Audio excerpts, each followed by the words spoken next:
WIFTBPM. Get your savings coupon from participating Great Clip salons and save 20% on select tickets. See savings coupon for restrictions and details. Coming to All State Arena February 25th through 27th.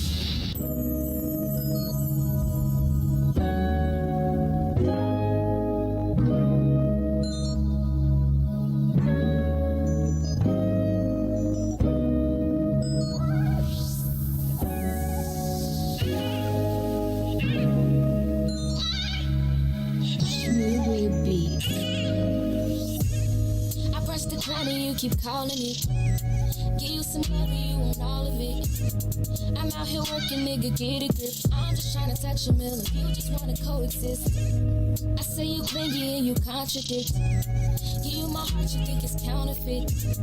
Give you my word and you won't trust in it. What's the point of loving me if you don't know what trust is? I need the ease you give now. Please don't back down on me. I know you've got the attention I need. Put your pride aside for me. Oh, 'cause I need that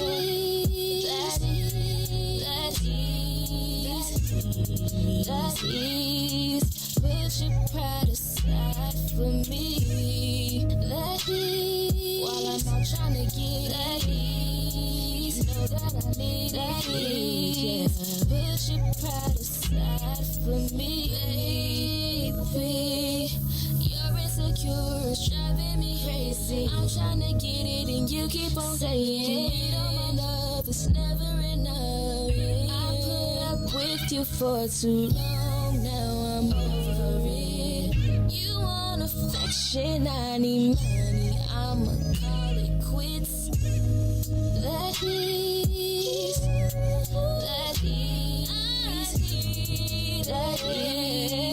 Put your pride aside for me. That is. Why was I trying to get it? Need it. That is.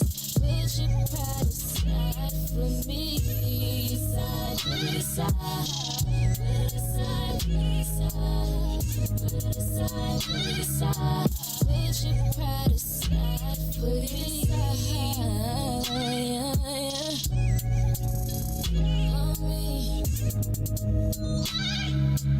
Put your pride aside for me.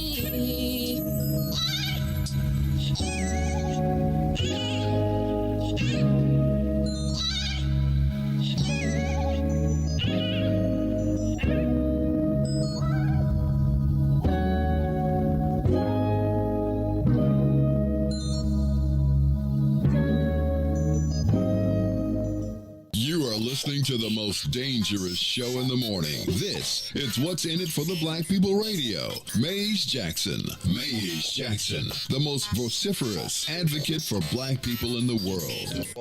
For Ruthie Moore, for Todd Stroger, I am the host of the Maze Jackson Show, asking every single day, what's in it for the black people? And if you don't like it, you can still tell them Maze said, Mayor Lightfoot, man, we ain't accepting that. We ain't accepting that. Let's go. Yeah.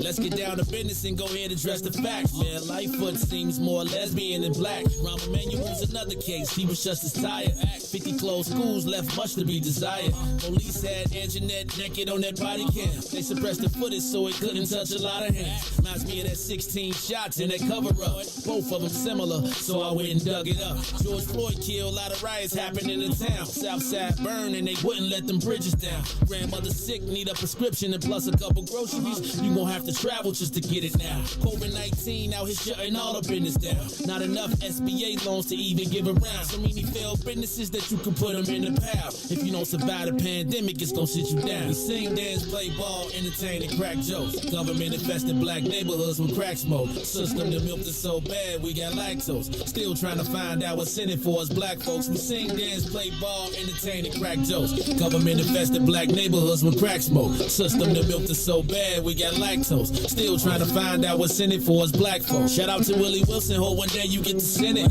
We need some different players in the game to handle business. So many shady characters like Madigan and Blago. But when you really break it down, it's typical Chicago. City full of gangsters, it's what the land was built on. Same streets with hood legends, DNA get spilled on. Carjackers out here lurking, trying to get they steal on. Looking for a block to put them Hellcat wheels on. Let us give bogus appraisals a red line. Car crackers out here getting minimal fair time. And up the seal carry, I stay with the pipe. But Illinois gun laws giving minimal rights. Stay up on the swivel, make sure I'm moving tight. Check all of my mirrors when I pull up to the light. Pick my homie up from out of town, man, he caught a flight. He was hella nervous, told him, shorty, this a way of life. We sing, dance, play ball, entertain, and crack jokes. Government infested black neighborhoods with crack smoke. System that milked us so bad, we got lactose. Still trying to find out what's in it for us black folks. We sing, dance, play ball, entertain, and crack jokes. Government infested black neighborhoods with crack smoke. System that milked us so bad, we got lactose. Still trying to find out what's in it for us black folks.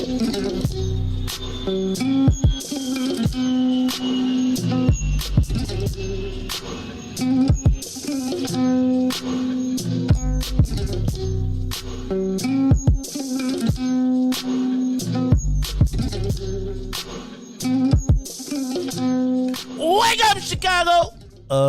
Wake up, world. This is the Maze Jackson Show. On a Tuesday. On a Tuesday. On a Tuesday. Hey. That's right, man. It's the Maze Jackson Show on a Tuesday. Riis, we in this building on a Tuesday? You don't even know nothing about that. I had to put you up on Drake. Y'all ain't even know about Drake till I told you. You ain't even know nothing about that.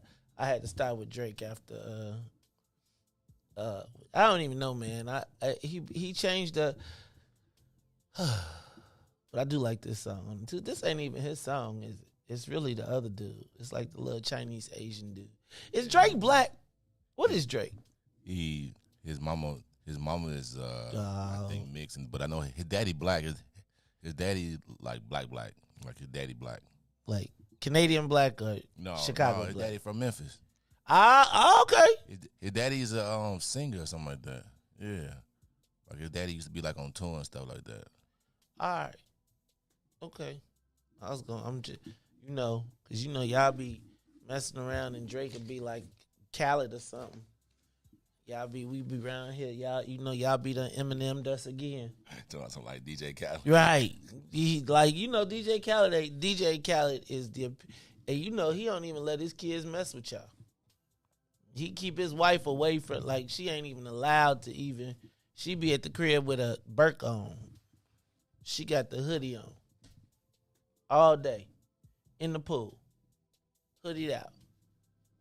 Right? Meanwhile, he be, we the best. We the best. Right. I'm telling you, another one. Let me tell you what happened.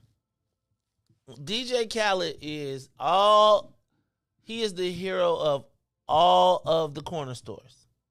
He is like all the corner stores put together, rolled up everything they learned.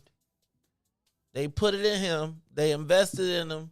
They gave him the money to pay for all the features, and he just bought his spot in the space.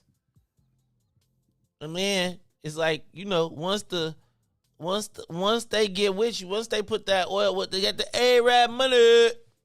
The Arab money, right? When you do that, and the next thing you know, bro, they like watched us. Then, first of all, they hit us at the corner store. Then they bought in. Because they love our culture. They love our shorties. They just don't love us. Like, they think we are to be plundered. And so every time I see and hear we the best, I be so mad. I really do. I mean, I can't, I be like, how is it so easy? I mean, for real, dog. Like, for real. They had DJ Khaled on the NBA. Like, he can't play. I mean, he is the epitome of, like, every stereotype. And it's almost like I used to feel like them was the type of people you wanted to fight because it was like they was almost mocking you. Like, I feel like he's mocking us in a way. I can see that. Like I think they was mocking us, and then it turned out to be Rich. Like, I think he was like a super, like a go to they what they don't have bar mitzvahs, but whatever they have, and was doing his act, sort of like Bruno Mars. Bruno Mars used to work at the cruise ship, so he be the party dude, DJ at the party, getting you hype, and then when you be at the resort, the resort dude be everything. He sing 5 times a day. He got 6 different shows. He put on costumes. He do. Right? I feel like Khaled did the same thing. I don't really know his history, but it's just like when Khaled is selling chicken wings on the south side of Chicago, on the west side of Chicago, no shade. Because I understand he built the brand, but I be like, damn, man. Like that Mark, like, he be having all them songs and he don't do nothing but just producing. Be like DJ Khaled featuring. He was everybody else. Dun dun dun, DJ Khaled. Hey, man. I mean, think about black people that made DJ Khaled bigger than Funkmaster Flex, bigger than Kid Capri, bigger than he gets more props than our own legends. Like to me, Ferris is bigger than DJ Khaled. And better. Like, you go to a Ferris party right now, you will be like, whew. And he will go through the whole thing. I hate house music. Ferris used to be the king of house and then flipped to the king of hip hop. And is 60 damn years old, still the king. Yeah, I Still the king. Still the king. I didn't even know he was that old. Man, I mean, bro, Ferris was a star when I was in college, in high school. Really? Yes. Damn. Yes. You been out this long? Yes. And at the top of and it's the epitome of black don't crack. Joe, he's bigger than to me. Like, it's crazy to me to even think that. Yeah, Joe, that really irritates me. That's even worse than Eminem to me. Cause they straight come, man. Oh man, see, I can't even take it. Man. I don't even. How do we get here? Oh, cause old Slake, fake Drake on a Tuesday with the Chinese dude. The dude is not even. Cause I saw the video and I was like, I was on a Tuesday. I used to be like, that used to be my jam. Then I saw the video at the barbershop and I was like, wait. On a Tuesday is not even. And I don't mean no, it's just, I don't have no ill will. It's just like, dag, Joe. Yeah, man, that's how they selling now. You know, they can infiltrate us. You know, we let them in. You know, come on in, man. We can do this together. No, I don't even want to hear. I don't even want to hear you talking because you was talking about what's the basketball player. I don't even want to hear from you, Riis. See, Riis, there happened. You go, trying to be fair. And then you see what happened? He got suspended for the remainder of the season. No, I'm talking about the basketball player. The white boy that you said was like, you can't, the Joker. What's his name? Either the Joker or Luka Doncic. That's who you was talking about. Luka Doncic. That ain't. Yeah. No, you was talking about Luka Doncic. I was like, he ain't the best, dog. Don't even want to hear. Nope. And you know what? At the All-Star game, just for the record, at the All-Star game, did y'all see Mike when he came out? And he went to Luka Doncic? What? Oh, I thought you were talking about that clip. That he went to Luka Doncic? Yeah. For what? To, like, talk to him like he walked past everybody else, and then, like, some other star said something to him, and he ain't even acknowledge him. He was talking to Luka. Well, that's just, of course, that's the white people's clip. The clip I saw was when he snuffed Isaiah Thomas. Like, it was like Isaiah Thomas was trying to talk to people, and he was like, hey, and they was like, hurry up. And then Mike came, and they was like, him and Magic was like, nah! Hey, man, Mike is still the greatest, though. You should have seen it. Like, they put Kobe up. They did all the guards. LeBron. No, Mike came out there, Joe. Mike is like, I'm still the king of this shit. I'm still the king of y'all. I'm the king of this. Like, if you needed, if you wanted to, like, I'm going to tell you what LeBron didn't want yesterday. I mean, for the All-Star game. I bet he didn't want his name called out anywhere close to Michael Jordan's. Hey, they play different positions. Hey, but that was the, and let me just say this. So if you want to talk about the GOAT, right though? Like, and he better claim GOAT power forward. That's what he better claim. Cause if you put it to the people, at the arena, Mike walked in that bad boy, it was like, was like, dog, they put Kobe's dead body up there and he couldn't touch Mike. Listen, man, you're right, but in the top 75 is Mike, then is LeBron. Yeah. As long as you got that right. Just as long as you got that right. And let me just, y'all bogus about them memes with Mike and Mary. Y'all bogus for that. Mike just got big hands.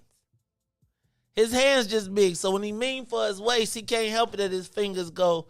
The man can palm a basketball. What you think he gonna do when he put his hands on your waist? Do you think Mary should have pulled his hand up? Well, she was like, it's Mike, yo. Yeah, it's Mike. It's like Mike was looking like, I'm Mike, right? I know I know it's a lot of women out here. Please, no disrespect. But Mary was not having a problem. But Mike, hey man, Mike do got like a funny look to him, Joe. He got that, like, he need to stay shaved. Like and I don't know if his hair grows that quickly that, there's people that can shave in the morning I mean, and they be by afternoon, they got a whole, cause something about when Mike be grinning with that, Mike be looking high. His eyes be red, and I be like, what kind, he got some, Mike probably got some high-tech cigars. Something's up with them cigars, right? And do you think Mike be smoking in the stadium? If he wanted to, I bet they won't say nothing to him. Oh, no, I think LeBron came in smoking one time. Ain't nobody saying nothing to Mike. You think Mike smoke all through your joint? He could walk out on this. He could have came out with a cigar lit. Hey, Mike, how you doing? Hey, Mike. You gonna tell him to put that out? You gonna tell him to put it out? Nigga, I'll put you out. out. Ashtray? There you go. So I thought you said no smoking, man. You bitch, what's wrong with you? What did you say? Like, who would be the person? You know it'd be a white dude, too. This guy thinks he's, hey, man, I'm the smoke patrol. Michael Jordan. Yeah, dog. Mike was the man, Joe. I still think y'all bogus for the Mary J. Blige memes, though. Like, y'all definitely. I mean, Mike did look like. Mike, you gotta stay shaved, dog. I'm telling you. I mean, you are the world famous Michael Jordan, but something about some of them pictures with you with the little stubble and the little squinted eye. Mike. Do you think Mike is Mike still in shape? Apparently, he told Magic to a 1-on-1. You saw that? He said, he told Magic. He said, put your shoes on right now. That don't mean you in Mike. I mean, I think he could still beat you, but is he like who be tailoring Mike's jeans? That is the one thing that I got to figure out. That when I get like old, like I mean, Mike is so cold and so rich and so cool that you can't really say nothing, but his jeans do be off. Man, please. He got them old. That's the old man I never want to get. With my jeans, I don't really want to wear Stacey. I do one day want to wear Stacey Adams with some thick and thins. And some shorts, like a short set. Just as long as ain't no jogging fit, it's gonna hurt my nerves. I hate it. Thick and thins. I want to wear me some thick and thins. With me some Stacey Adams and a shorts walking suit. And I want to walk down 87th Street. Like the old days when I was a shorty. I seen them people do that. I want to go down. What's the store that used to sell the Maury's on 87? Riis, you don't even know, man. Don't even friend. Nah, it was a store on 87th. I can't remember. But boy used to go over there. Hey, I'm not that far. I agree. I'm not that too far behind Michael Jordan. I agree with that. I just don't want to wear my shoes like that and my jeans. I just don't. Like, you know what I'm saying? And I know the tailors, exactly which tailors cut the jeans just like that. Because the tailors on 87th Street, that's how they do your jeans. Because I used to be a professional at that. I told you I used to get DK's old clothes. And because DK was like 6'3", 6'4", and I was 5'9", when I would get the jeans cut, they would be cut so high that they would be wide by the time they got to the bottom. They would be like, not thigh, but mid-calf. They cut them to mid-calf. And so, mid-calf be wide than the mug. And but they was fresh, though. I told you he used to give me his old jeans. He was like his old pants. Because he used to have everything custom made. So I would go to the tailor and have the pants sized down from like a 42 to like a 36. So the pockets would wind up touching in the back. Right? So they'd be like, that is a cold peach pair of pants you have on. Why did the pockets touch in the back? I'd be like, that's the style. Right? I used to have all his stuff cut down. Boy, shout out to Glenn, who used to be my tailor on 87th Street. All right, y'all, it's the Maze Jackson Show. I'm your host, Maze Jackson. Got my man in the building, DJ Riis the Ruler. DJ Riis the Ruler, how you feeling this morning?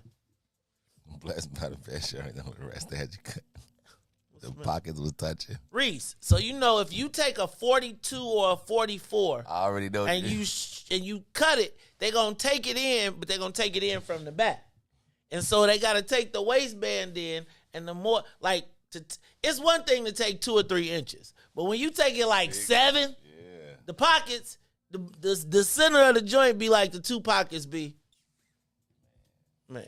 I don't think it was Cam and Nate's. It's another one besides Cam and Nate's, too. Man, and they used to, Mike, I think that's Mike for real. He still get starch in his jeans. And he get a pleat. Stay flow. Yes.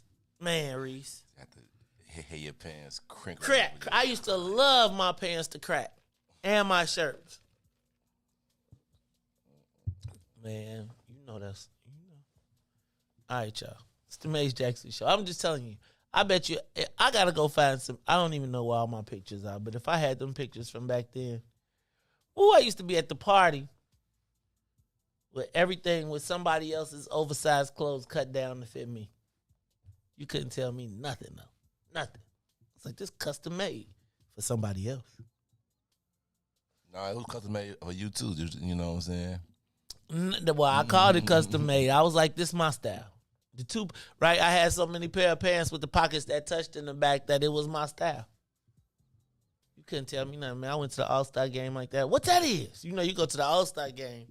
You wear some stuff like that, man.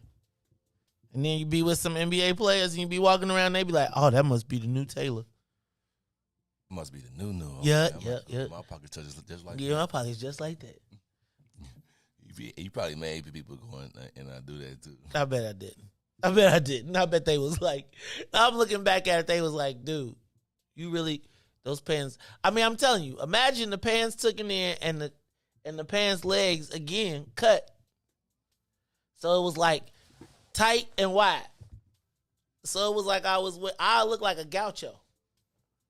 Like, I would have on like a gaucho outfit. But I sure have on some cold shoes. I used to go to Ground Effects. Y'all remember Ground Effects? In Broadview? In Bellwood. It was in Bellwood, and it was it was in that house. You don't remember Ground Effects? Riis, you wouldn't know Ground Effects. It was in the house, and it was like where I first got my first Meslins, my first Gators, all of that. Larry James was doing the thing. We used to go out there. I remember I was buying shoes. Can I tell you something? It was funny because that's when I learned this whole clothing game. I went and bought a pair of pants one time from his store. Riis, he hit me for $200 for the jeans. So, you go somewhere, you think you doing something. He be like, you ain't up on these? Dog, he forgot to take the manufacturers. They was manufacturer retail. So MSRP, $29.99. And he had hit me for $200. And everybody in the store, though, it was like a grand opening. And it was like, he had like, it looked cold. He bought it for $30 and charged out $200. No, he bought it for $15. $15. Oh, he was killing y'all. Because he had the brand. So you go to the store and you be, man. At that point, I said, I ain't never messing with y'all. That's why I see black people be having you live and you learn. That's when I learned retail, though. I learned that for real. That's why I was like, the markup is 100%. He hit us for like 500%, but it was all good though. I ain't even tripping because you couldn't. You still said you paid that much. It was just like you hope nobody had the same book he had, so they could be like, "Hey man, I got these for $15.99. Is that your?" These are the same thing, ain't they? Nah, dog. You don't see my stitching. You can't tell by the stitches. That's why I'm in Levi's right now. I'd be like, I'm gonna stick with me some. Anyway, it's the Maze Jackson Show. Riis, I already asked you how you was doing. Did we take the soul plane up? Let's get the soul plane up to 6,000 feet. I ain't been doing my thing. All right, y'all. It is the Maze Jackson Show. I'm your host, Maze Jackson. Just a little walk down memory lane. Riis, I don't know if you saw in the paper, they kind of hid this, but Eddie Johnson wants to get the mayor deposed. Apparently, Eddie Johnson and the young lady who he got caught up with want the mayor to testify. Riis, it seems as though the mayor, well, we're going to talk about it at 7 o'clock. Riis, what happens when your friends become your enemies? Your frenemies. And they got you, and like I was just thinking about the mayor, and she's got an election coming up, and how many frenemies she has. Friends, and I'm not talking about friends that are current, friends that became enemies. Riis, when you hear about what the mayor apparently said about the young lady who was sexually involved with Eddie Johnson, you probably won't be surprised. But I'm just going to say, like, dang, dog. I mean, her and Anjanette got a lot in common. That's all I could say. Matter of fact, you need to find the Anjanette Young piece. You need to find the part and get it to the part where it say, look, I know that judge. And then I want you to play that, and then we're gonna have that as part of our conversation as we frame this. Russia, Ukraine. It seems like this Russia-Ukraine thing, it seems to parallel the city council Latino caucus war. Seems like the Latino caucus is taking the role of Russia and Putin. Riis, they just invaded part of the Ukraine and said that they are now recognizing this as Russian state. I feel like that's what the Latinos are doing to us. They just pushing people into a district, and one day they just gonna wake up and say, we're taking this. We got to keep an eye on this Russia. I feel like the Russia-Ukraine thing, we can learn something in the city council about that. Riis, they took a survey of all of the cops that left CPD and, the people who fill up. Have you ever had to do an exit interview when you leave a job? When you leave and they sit down with you, or they give you a form to leave and you fill in all of the stuff and they say, how was this? How was that? What do you think about this? What do you think about that? Anything else you want to say before you go? You never did that? No. Really? Okay. Well, it's an exit interview. So they said that most of the police officers, because in 2019, 2021, and 2019, 2020, and 2021, over 1,700 officers retired. And they all left message, and not all of them, but quite a few left messages. Chicago Sun-Times was able to look at those messages, and most of them seemingly left on good terms. Riis, how much do you think a police officer's pension is? You get like what, $100,000 a year for the rest of your life? I'd be happy too. On my way out, plus I get health care. Yeah, that's decent. Right, and you still could go have another job or go move to Florida, which they mostly do. And then you don't got to pay no taxes on your retirement. Pretty slick little move there. So apparently a lot of police officers really like their job. Apparently a lot of police officers like their jobs. Or liked it and appreciated doing it. I would love to talk to the police one day and be like, what you really think about your job? Uh-oh. All right, let's see. Did you see Tougaloo College? When they said that $10 million went to Jackson, Mississippi, Riis? I said, uh-oh, there go Dion. But it really wasn't for Dion, Riis. It was for Tougaloo College. They got $10 million from Netflix. Shout out to the HBCUs who are cleaning up this year. I just caught you on the Twitch. It should be on. It is on now. Let me see what else I got. A little later on, we're going to talk about the Bally's casino deal. Are they offering us the Ninja Deal? Seems like it. They saying you can buy in, but you got to get out after 6 years. Finally, Riis, what in the Illinois basketball is happening when the white guys are predicted to win it all? They already whooped Simeon. They came within 1 point of beating Sierra Canyon. Riis, Glenbard West, the most dominant team in basketball in Illinois, predicted to win the state. White guys? Like white guys. I've been seeing a lot of my high school classmates who've done pretty well for themselves. They're all rooting for Glenbard. They said Glenbard sold out the Win Trust when they came because they wanted to see him put it to Sierra Canyon. So anyway, Riis, we're going to talk about it all. Plus, don't forget this week it is, don't forget the Legacy Awards this week. Shout out to Kiana Barber, Sharon, Troop, and everybody over there who's doing so much work. They've got the Legacy Awards Gala this Saturday night. Don't forget the Power Conference on Thursday. I'll be speaking there as well. All right, y'all, it's the Mace Jackson Show. Let's take a quick break, and we'll be back after these messages. And welcome to Saints. Mace Jackson Show. We'll be back after this break.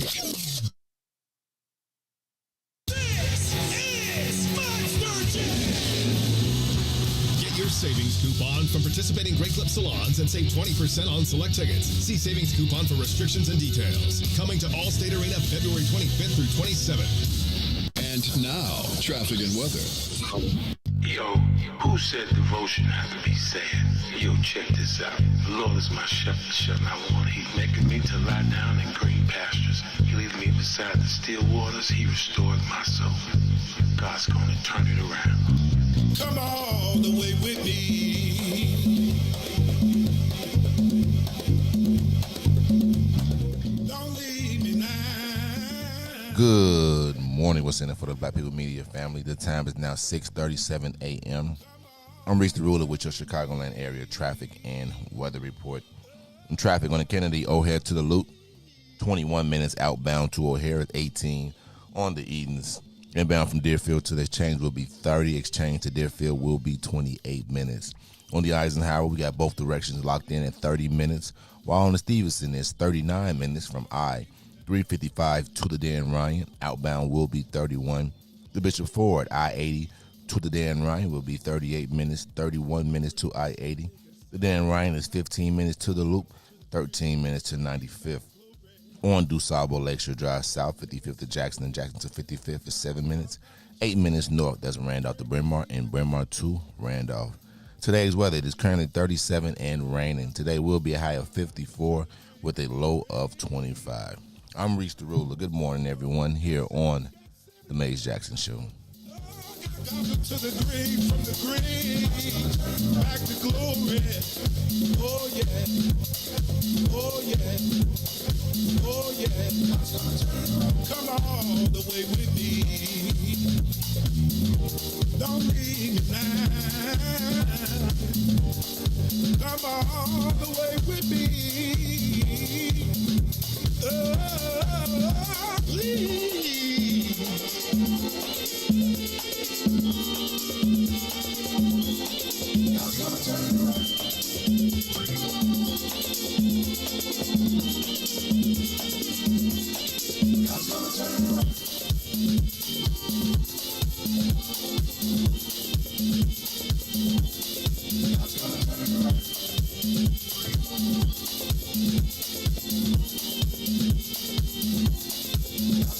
You are listening to the Mace Jackson Show. I'm your host, Mace Jackson. Got my man, DJ Riis the Ruler, and it is a little bit after 6:30. So you know what happens at 6:30 is when the Saints, we welcome the Saints from WBGX 1570 AM. That's right, they join us every weekday, Monday through Friday, 6:30 a.m. to 8 a.m. Now, y'all Saints, y'all stick with us now. I'm going to just tell you. We get down and dirty a little bit at 6 o'clock and go all the way to 9 o'clock because sometimes the sinners need just a little bit more. Can you turn up the volume? Sometimes you say the volume. You know what? Hold on. Don't you do nothing. I got you. Riis. You know what I forgot I could do? So for the truckers out there, I'm going to turn it up a little bit. I'm going to give you a little bang for your buck. Hopefully that will give you a little boost, the boost that you need. We are live on the Mace Jackson Show. I see a Nehemiah Israel out there talking about, can you turn it up some? So Riis, I did it on the internal. So hopefully they'll get a boom. Some of y'all going to be like, turn it down. So y'all get a chance to adjust your volumes. That's right, it is the Mace Jackson Show. Well, I am your host, Mace Jackson. Got my man DJ Riis the Ruler in the building. Riis, we got a couple things we're going to talk about on the show today.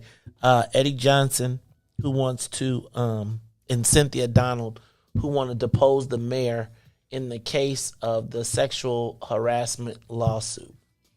Riis, that's going to get grimy, but it's really, I think we are beginning to see the drip. Do you know what the drip is, Riis? Okay. Well, I would thought, because you do week 304 Wednesday, I figured you might have known what the drip is.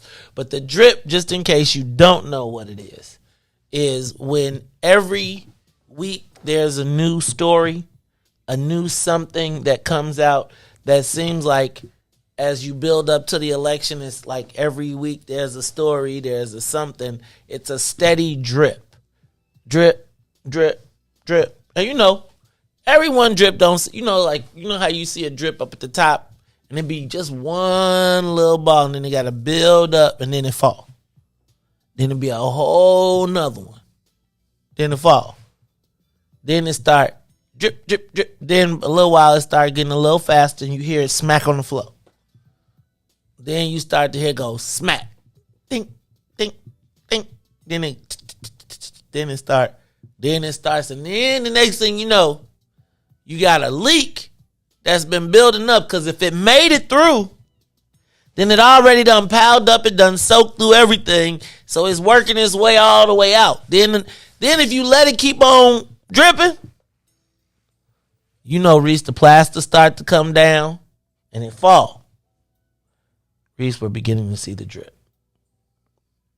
The mayor said, I don't want to do, well, we'll talk about that. Then, Riis, I saw an article in the paper today about a pledge for philanthropic organizations to sign a racial equity pledge. Right? I got a lot of opinions on it, but just to ensure that I don't want to be offensive in any way, shape, or form. What I'd like to do is talk about what should we expect white folks to pay for in black people's. What should we expect white? I see you rolling your eyes, Riis. Stop it. No, save it. I was thinking. That's what I was. Okay, I just want you to think about, besides reparations, what should we expect white people to pay for us? Then at 8 o'clock, we're going to talk about, Riis, you say that, do you think you should have to be a certified law enforcement officer to be sheriff? That's some type of background of some law enforcement. Okay, so we're going to talk about that. Because apparently there's a share. Apparently, Riis, there is going to be I think 2 of the candidates are going to get bounced out of the sheriff's race because they are not certified law enforcement officers.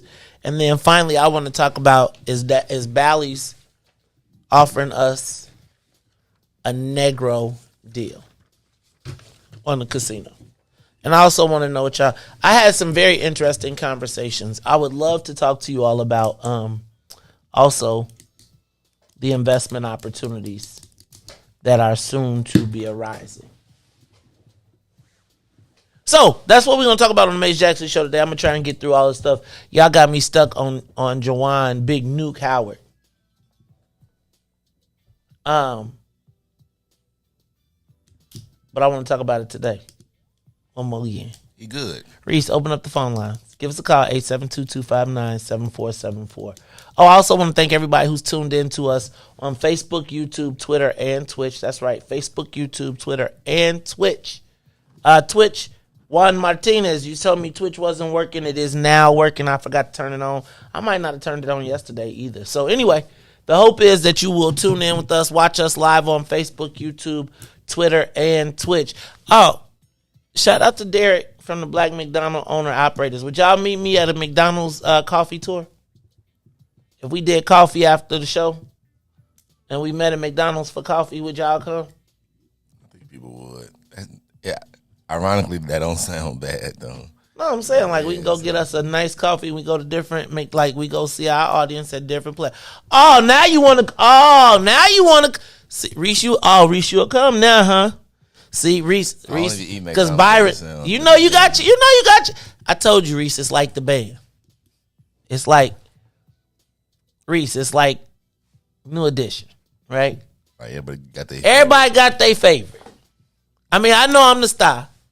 And everybody loves me, but they all realize they can't have me.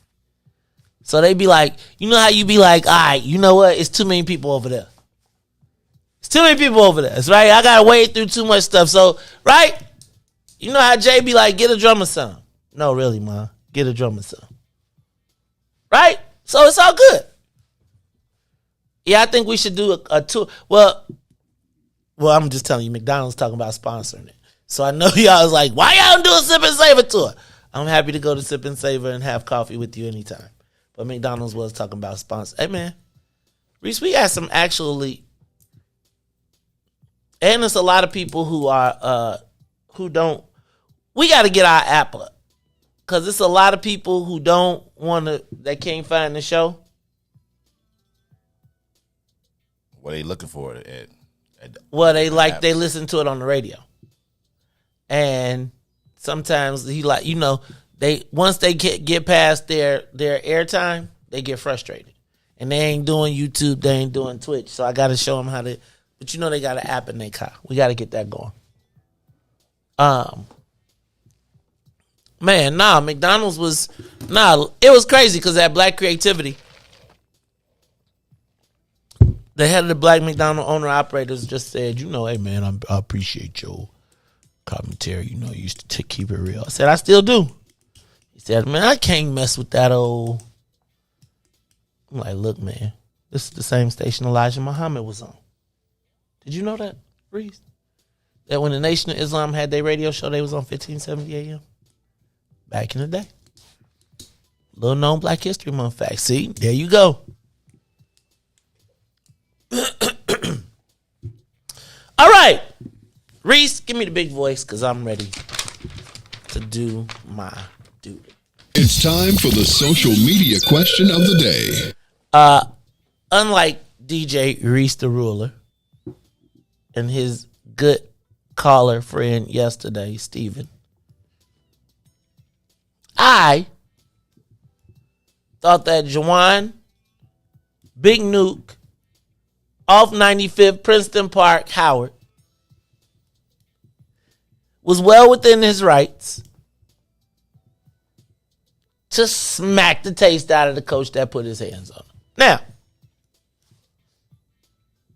the number one rule in black, I'm not going to say it's the number one rule, but I think everybody black knows very well, say what you want, do not put your hands on me, do not touch me. And I think that Coach Guard, were he the person that actually were the recipient of the smack, would have been well within his. It was okay. I did not feel that it was wrong. Now, I did think he was going to be punished. But unlike DJ Riis the Ruler and his friend who said he should have been taken out in cuffs, I was like, in cuffs? I was like, I felt that I did know that he would be punished, but I did not think that he should be fired.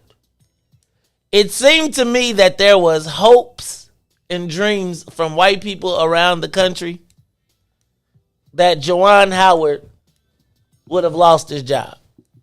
It's funny, I was reading the comments, and I really feel like the reason all the white people wanted him to get fired is because they knew if it would have went all the way the distance, dude would have got his brakes beaten off of him. And I feel like there's been many a time when they wanted to grab somebody, but they were concerned about what Juwan Howard did happening to them, which is why I think it's a very important thing in this world. See, I think white people around the world looked at Coach Chris Gard and was like, I be trying to tell these guys what they need to do, and they don't want to listen. Be a father to your child, stay home, make your family, and stay with your kids' moms. But they don't want to listen to me. And if I say something, I'll get hit. So I felt like there were white people all around the world who felt as though Juwan Howard needed to be fired for that. And I really don't feel like they were feeling it that he should be fired. I think they were living subconsciously through the situation. However, yesterday, Juwan Howard got suspended for 5 games, which is the remainder of the season, and fined $40,000, which is pocket. He probably got that in his pocket. But the social media question of the day is, was the punishment appropriate for the offense? Was the punishment appropriate for the offense? I say yes. Is Michigan gonna make the tournament? They probably not. If they do, they probably make the NIT. Juwan can collect his thoughts, reset, and feel like I think everybody in the Big Ten learned today. On that day. Now, I also want to point out that that coach, assistant coach Greg Gard, who put his hands on Juwan Howard, also was fined $10,000 for violating the sportsmanlike conduct rule. So, all things considered, give us a call, 872-259-7474. 872-259-7474. Was the lesson worth it? And who learned more? Juwan? Or the next white guy who wants to try it? Give us a call, 872-259-7474. Riis, what are your thoughts on the punishment approach? Because I mean, you was like, he is the worst thing. The kids, he is not an example to our people. He's a head coach of college basketball. This is a travesty. I think, didn't y'all say y'all wanted to march down cuffs? No, I was like, dang, Riis. That's what he said, bro. Don't be nervous about the commenters. Look, y'all got him. Y'all had Riis mad yesterday. Riis left about to hit John's tire. I saw Riis yesterday dressed fresh. He still had an attitude, didn't want to talk. I was like, Riis, look at you all dressed fresh. He didn't even want to speak to me, y'all, cause you condone the happy day. You condone the happy slave commercial. No, I just think it was fitting. You know, that's exactly. I mean, like, he glad he didn't lose his job because, like the last season, he almost got into another altercation. So at this point, you like, there you go, bringing up the past, dog. Why you bringing up the past, man? Why you putting fire on the case, man? I'm just saying. So we gonna have to let you know you're gonna have to calm down. Like, I understand you from 95th or over evil, like whatever, but that ain't how we do it here. Okay, you know, when you in Rome, you do what Romans do. You know, so hey, this is not what we do here in Rome. You know, I do agree the dude should have never grabbed him. You know, I think the white man should have got a fine and a suspension. He got fined. Okay, well, he got 10 grand. Okay, well, you know, he should have for sure got if he didn't get suspended, he should have for sure got the same 40 because he actually initiated it by grabbing. He can't pay for it. But he a college basketball assistant coach. No, they don't. Not that he like one of them assistant coaches. But anyway, I think it was fitting. 5 games. So see, he suspended for the remainder of the regular season. So it was just, like you said, like to me, it was a slap on the wrist. That's exactly a slap on the face for a slap on the wrist. I'm all good with that. Give us a call, 872-259-7474. Was the punishment appropriate? Now, my resident expert tells me that it really was. Juwan got about $180,000 fine because he won't get paid for those games. Right? So he won't get paid for but again, here goes my thought. I would say my thought is that that's still peanuts to him. Because what's his contract? Right? Like, I'm not saying that $140,000 is peanuts, but I'm saying, like, unless he was just Juwan was going to be straight regardless. Like, the Michigan coach money is just, that's just going to the bank.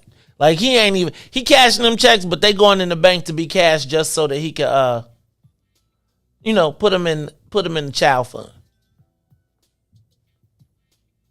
Riis, so y'all think he was a bad example? I think it's not how you act, it's how you react.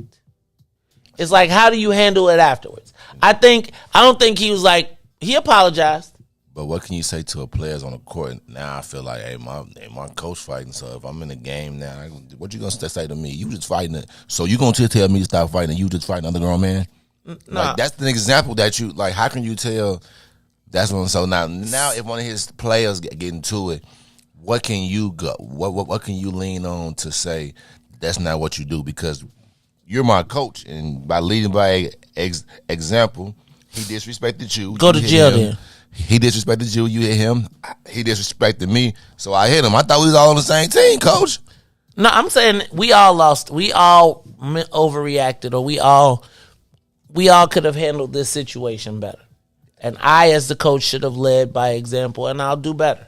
I must tell you that my emotions got the best of me, and I'm always be at the forefront. That probably was not the way that I should have handled it, and I would hope that my actions, 300 games in my career, are an example of who I am. There are times when we all lose our temper. I was not the best example at that moment, but I think if you can be judged for your whole life in one moment, that's kind of crazy. Now, unless you pulled the trigger. I'm telling you, man, I hear you that, but I'm from Compton, bro. That's how we get down. Okay. Like you said, you from 95th. You see, that's why it's a double-edged sword. That's why when you put in a certain position, even though sometimes you gotta humble yourself, even though right, wrong, like I'm sure we'd all have been in instances where we'd have been right, but people act like we're wrong.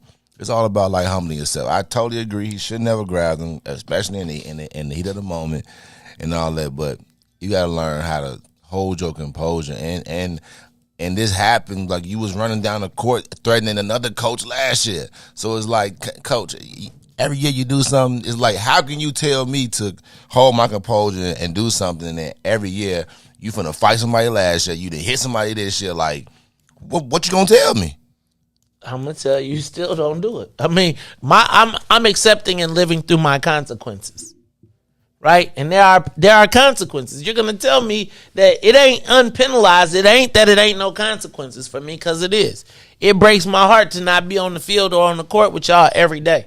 Do you want to lose your opportunity? Look, I'm on the backside of mine, right? The reality is, a lot I try to tell my children is that I am not perfect. But I would ask that you would use me as the example to not take the long way around. So you can. And if you decide you want to lose 5 games a year, because that's the best part of me that you've chosen to take an example of, not the fact that I've been a great family man, not the fact that I have been an excellent coach, not the fact that I have worked my way through the process. But if you want to judge, if that's the part then I have done a terrible job. Not a terrible job. Then on that I failed you. But the reality is, the way I got to this point is having composure, and being in numerous situations. Man, I'm new to this situation. I've never had the responsibility of 5 young men who now are young, who I feel I have a level of responsibility, sort of like my father, son. I mean, I think there's a lot of ways you could take that. And I do have a lot of passion when it comes to you all. And if I do think something happens, I am going to speak up. Now,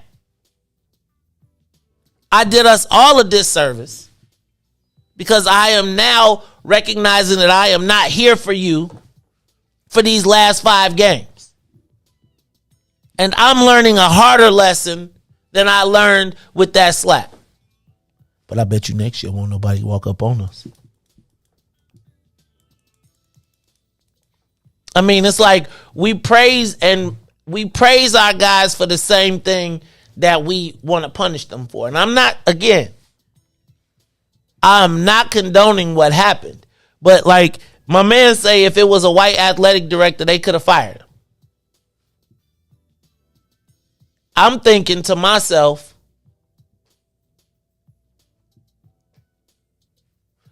is college basketball and our black young men better or worse off for having Juwan Howard in the league? I would say that by the character and the person that I have seen him and known him to be in general, and every report that you've ever heard of him has only really been that he's been a gentleman, but a warrior on the court. And he is on the court. Some days you have a bad day. Some days you just ain't for it. I don't know, man. I think it's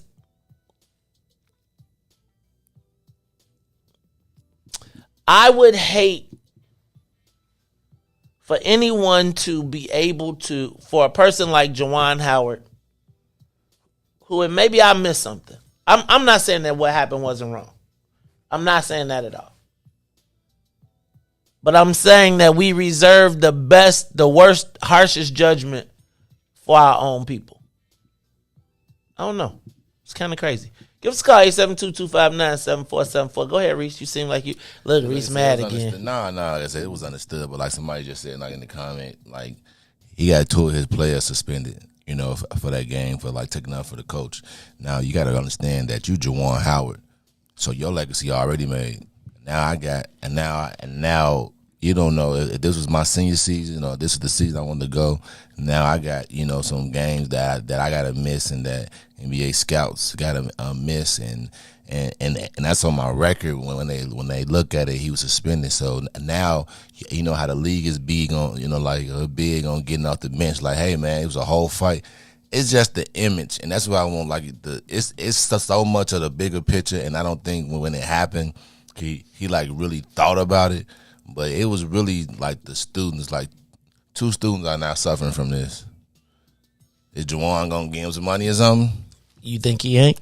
I mean, I would say that if, no, as long as, but I'm saying like, I would say this. I would say that every person has a choice. I think we're talking about sports. I do think that it was a poor decision. And yes, 2 players got 2 games or something to that effect.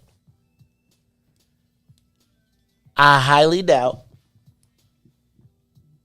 that anybody is not going to the league for these 2 games. And maybe they are.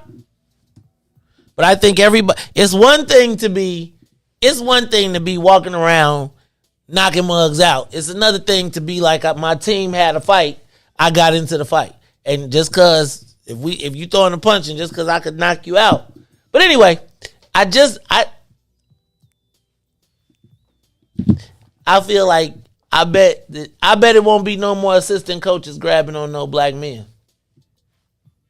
I mean seriously, Joe. Greg Gard felt the need at 5'9", felt like you had the ability to grab a 6'9" black man and tell him he is going to talk to you. Now, granted, the wrong person got hit. But I just can't imagine the moment in my life when I am walking and I am making an intentional effort to get away from you and you feel the liberty to grab me by the arm and tell me that I'm going to talk to you. I just can't imagine that. At least don't touch me. Whew. Y'all was going to fire the man. Lordy be. It's the Mace Jackson Show. I ain't want to fire him, but I could see if it happened. It's a fight. It's a niche. It could have been a brawl. I can see why it can happen. I could understand the reason why they would fire him, but I'm glad that they didn't. Black man head, because black man's athletic director. I bet you some white folks, they'd have been like, we're gonna make this Negro needs to understand. It's the Mace Jackson Show. We'll be back after these messages. The Mace Jackson Show. We'll be back after this break. This is Fox Virgin. Get your savings coupon from participating Great Clip salons and save 20% on select tickets. See savings coupon for restrictions and details. Coming to Allstate Arena February 25th through 27th. Oh, baby. I mean, I know that you're here with me and everything, but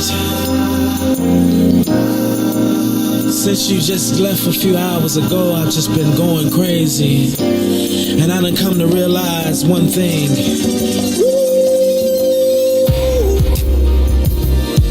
Oh, baby, I miss you. Yeah. Oh, baby, oh, darling.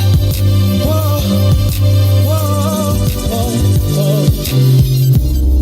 Your love must be some kind of drug, baby, 'cause it just keeps on calling me, and I just need a hit of your love. It's got me shaking and feeling for your touch. Baby, of you I can't get enough. It feels like I done OD on you, babe. I'm addicted for you. Can't stop loving 'cause I can't get enough of you, babe. 'Cause I'm so addicted to you. This must be love. 'Cause I can't get enough of your loving. I'm so addicted. Can't stop. I need you right now, baby. 'Cause I'm so addicted to you. You're always on my mind, my mind, my mind, every day.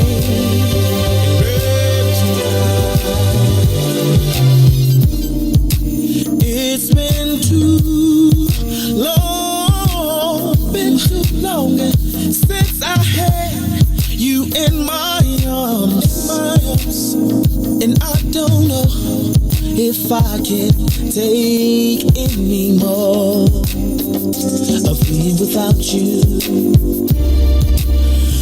Even though it's only been an hour, it feels to me just like forever. And I am hoping that I can see you soon. See you soon. I'm so addicted. Lord have mercy. I can't be without you, baby. Oh no, not for a minute, not for an hour. I can't get enough. I'm so addicted. Woo.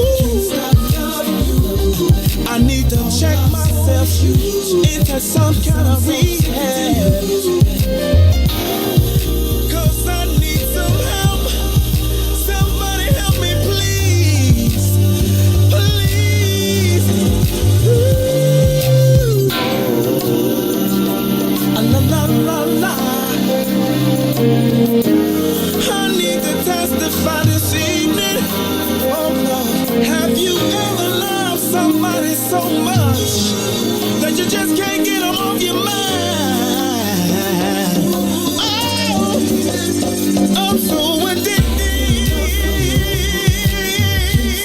Oh Lord, 'cause I can't stop loving you, my baby.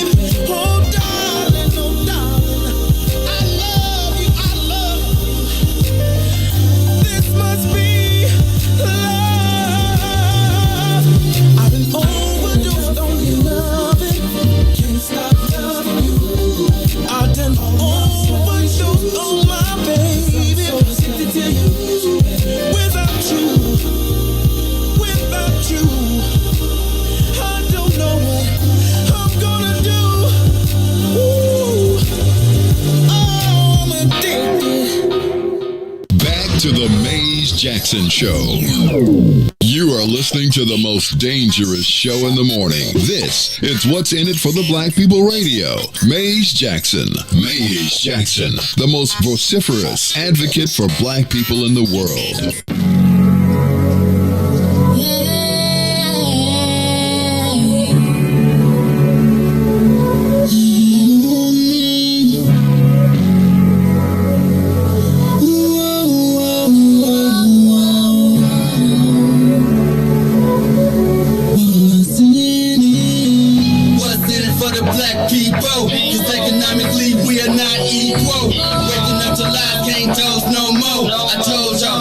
It's a dangerous show. Don't go to church if you ain't trying to help us.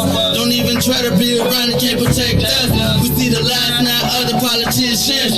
We need money and no symbolism. It's Maze and Riis and Ruthie and Ty explaining how we all come from God, giving us tools to beat the odds. If we united, our movement gon' stop. If they ain't trying to help us, they ain't trying to do nothing. We gotta do something, we gotta stop running. It's time to confront the problem. Really, you expect your oppressed to solve wrong.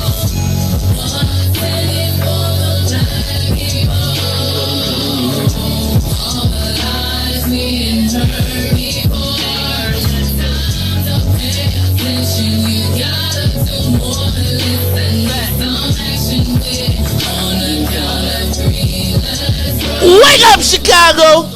Wake up, world! This is the Mace Jackson Show. I'm your host, Mace Jackson. These comments are on fire. Shout out to YouTube. Shout out to Twitter. Shout out to Twitch. Shout out to everybody that is tuned in to WBGX. Y'all got Riis in the circle. Riis and this bad boy. Riis is in a corner boxing himself out the corner, right? Riis done backed up in the corner and like the only way y'all getting me, he taking everybody shot at a time, but he certainly got his back to the corner.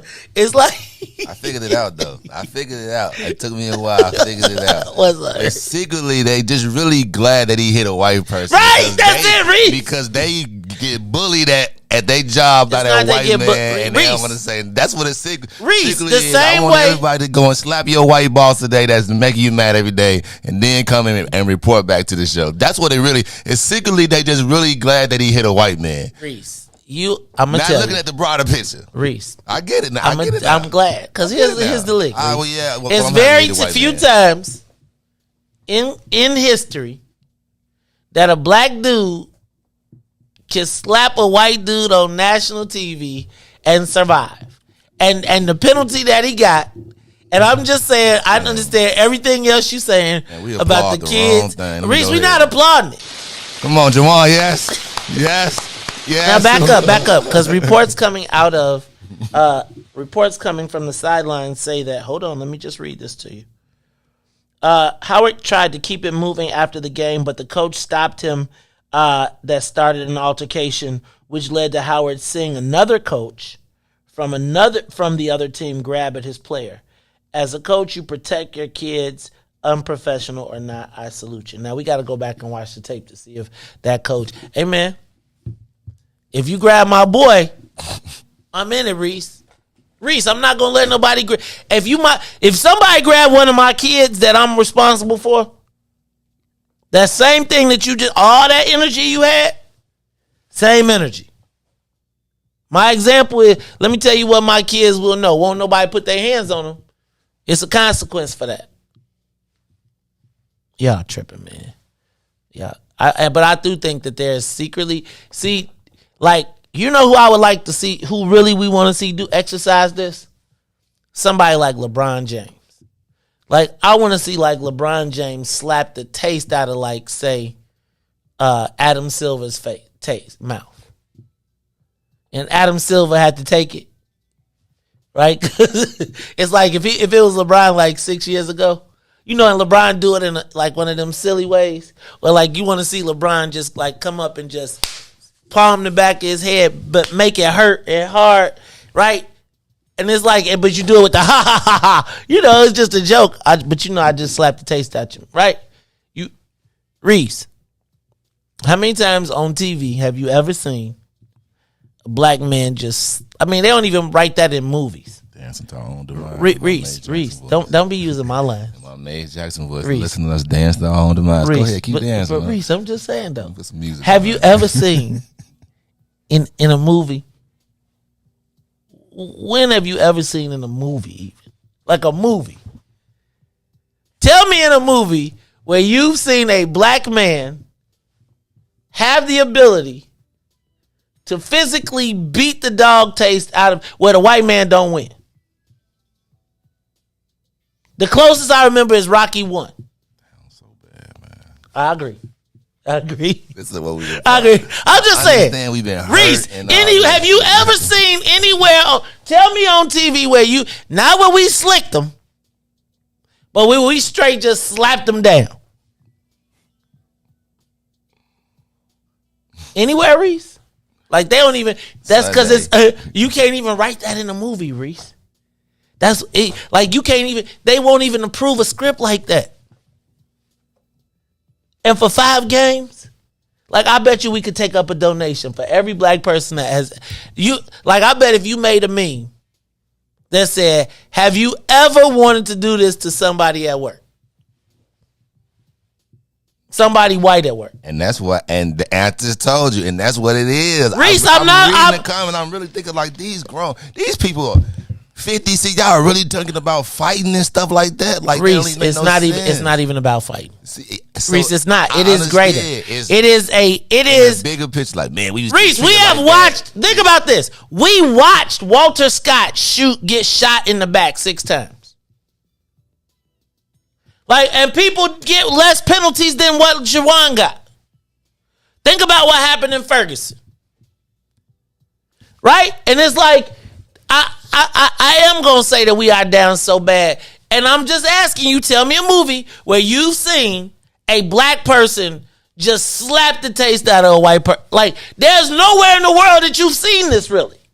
Probably have some. Give it to me. Probably how high or something. They were smacking people all the time. Okay, but if you better be laughing about it. Ha, ha, ha.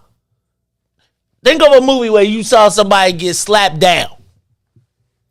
And I'm just saying, Reese, and I'm just telling you, I really can't. I'm telling you, black people are like, wait a minute, did that just happen? And I'm sorry, you might be right. It could be, but we are down so bad. And I'm also telling you the reason that white people reacting so vociferously is because they like, we do not want this to become a habit. We've never seen this on TV either. We've imagined it. It's a different time. It's 2022. It's not the same way that we was thinking like in the 70s, the 80s, and 90s. Like, yeah, that would have been pretty cool. Like, times has changed, you know what I'm saying? So, Fool. Like times, like the times, so like the times where you fight on TV and do all that. I said a movie, bro. But I'm just saying. Give me a blaxploitation movie where we slap down a white dude. They slap. Yeah, no, Reese. You ain't getting no script approved where the black dude gets to slap the white dude down. I'm gonna find it today. Watch. Please do. Please do. Who is approving that? Who is green lighting that? I'm just gonna ask you, when have you seen that before? Call me Mr. Tibbs. Oh yeah, he did smack the smack out of him. Call me Mr. Tibbs when dude smacked him and he smacked him back. But the white boy got a smack in. Not this. I'm talking about a straight smack down. Lay down. You don't want no more of this. Don't challenge me ever. You ain't seen no black person win like that. And I'm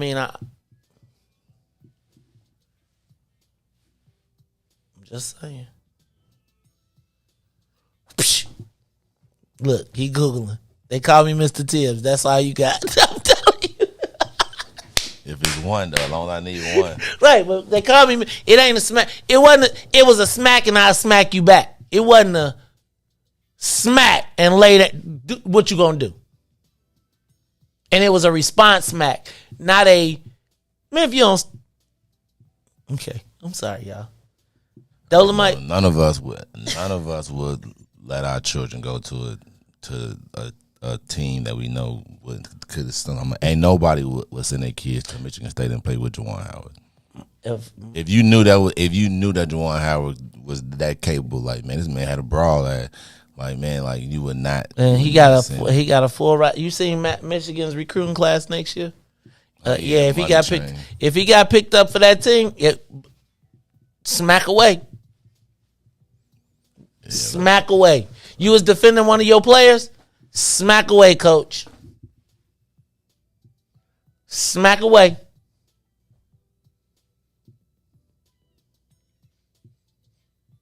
See, a lot of people name it. Look, Money Train. They beat the man up on Money Train. I'm trying to tell you, man. Okay. Mm-hmm. They smacked him. And I think they punched him on that one. smacked a white dude. Do we agree that there's a difference between a punch and a smack? And I wish people would stop saying Bobby Knight, man. He coached that was a different era of coaching, man. We lived through that. That was a different. Reis, we lived through. And that's what. And that's what. And Reis, and that's. It's a lot of trauma. It's a lot of trauma that people. Our trauma is that. Yours is watching them get shot on TV and still not doing nothing. But like I feel it. Then I just wish they was this active in the real, like, you know, like people be like, yeah, man, woo woo. But then, you know, you can't say that because a lot of people, a lot of people in the den be actually on some actions. I be seeing a lot of dens on Saturday. I be seeing a lot of dens. They don't even necessarily be in on Saturday, but they sure be dropping off their little petitions. Not little petitions. Again, Spreewell slapped PJ Carlissimo, and you see what happened to Spreewell. Can't be having that. See, somebody should have slapped Donald Sterling. Okay, I'm going to stop. Y'all tripping now. I'm just saying, black people ain't used to seeing nobody. I think Juwan got the appropriate punishment. And I think it was worth it. I'm glad he set a real good example. I appreciate that, Juwan. Juwan's not who I'm looking for my kids to look to for an example. Look at your dad. Yeah.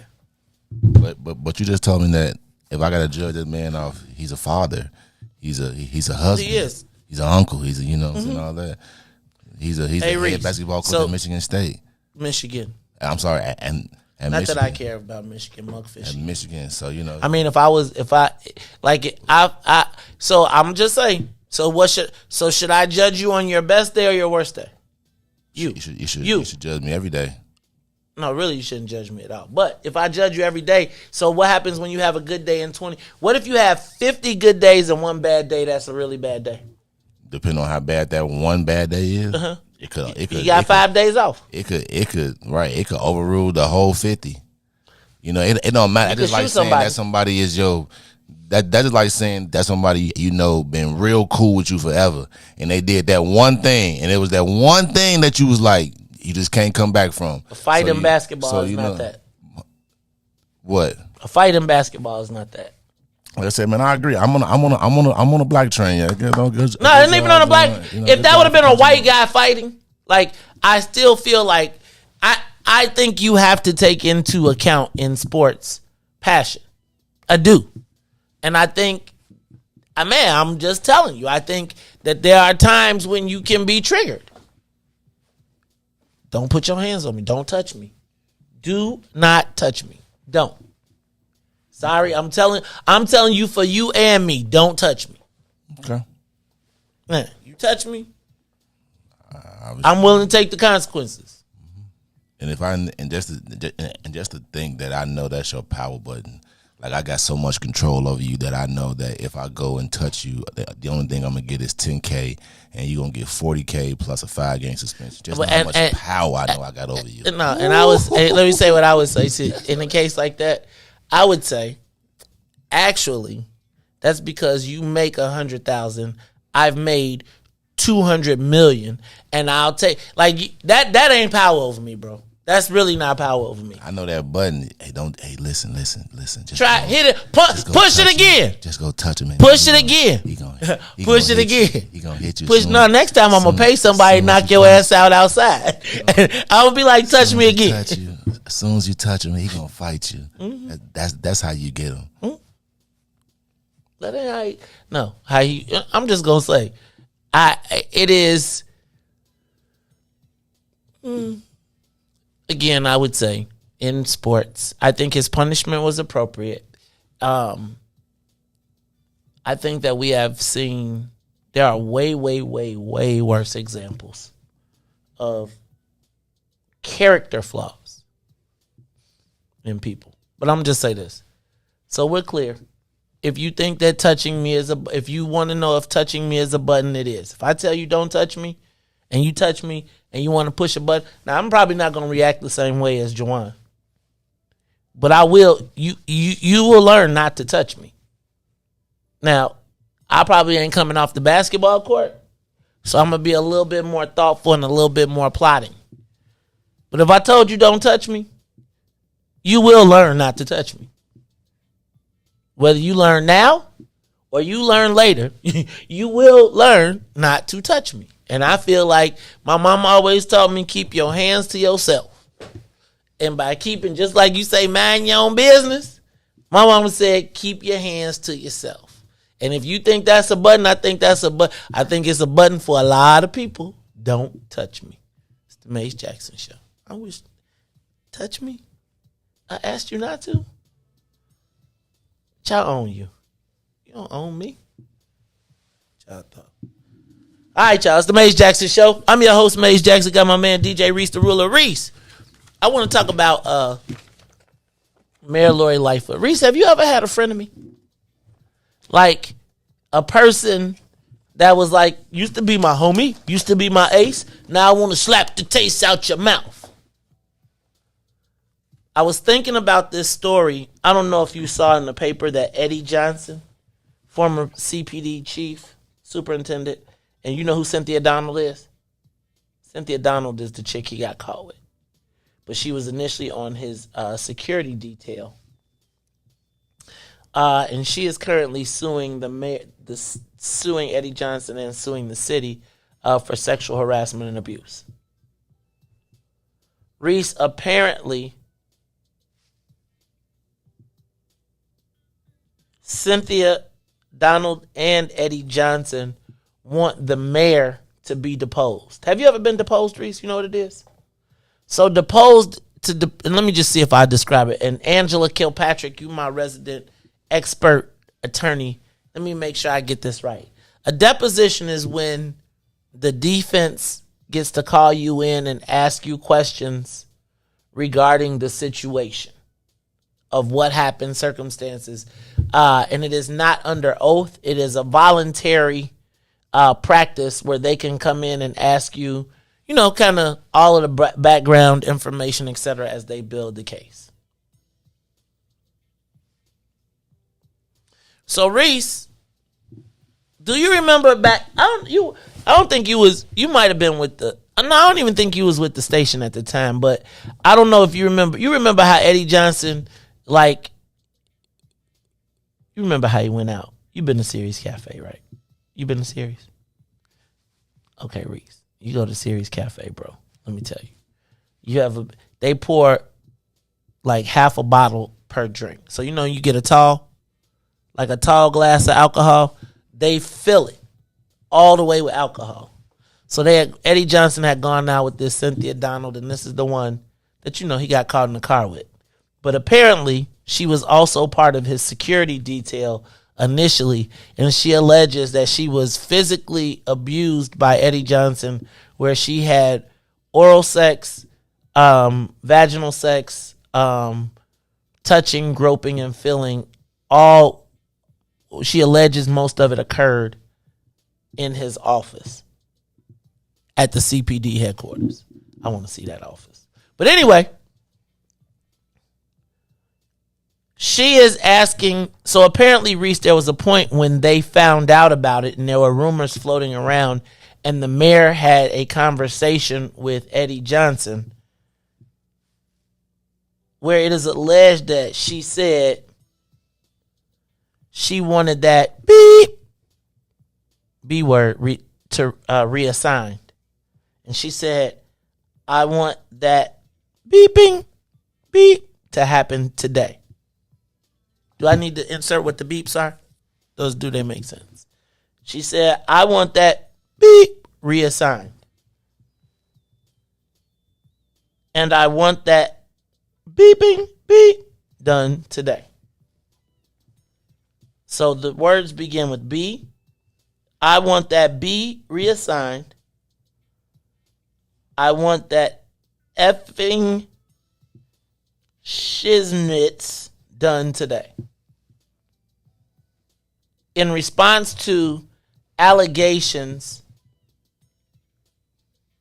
that Eddie Johnson was having sexual relationships with the woman who was assigned to his security detail. Both Eddie Johnson and the alleged victim, Cynthia Donald, want the mayor to be deposed, which means, Riis, they want to get her on the stand and they want to ask her not on the stand, but they want to get a bunch of questions answered from her, where she has to sit in a room where her lawyer gets to ask, their lawyers get to ask her, did you say this? Did you do this? Did you say this? Did you do this? Did you say this? Did you do this? And Riis, I believe that this is the beginning of a slow drip. Why would the woman who is suing Eddie Johnson want to collaborate with Eddie Johnson to get the mayor deposed? It's really, Riis, because I think there's a lot more questions that they'd like to have the mayor answer on this situation, because it's apparent that she knew what was going on and protected the situation. As a matter of fact, it seems as though she may have known what happened or knew that there was an existing relationship that would be a subordinate and supervisory relationship, and she launched a cover-up.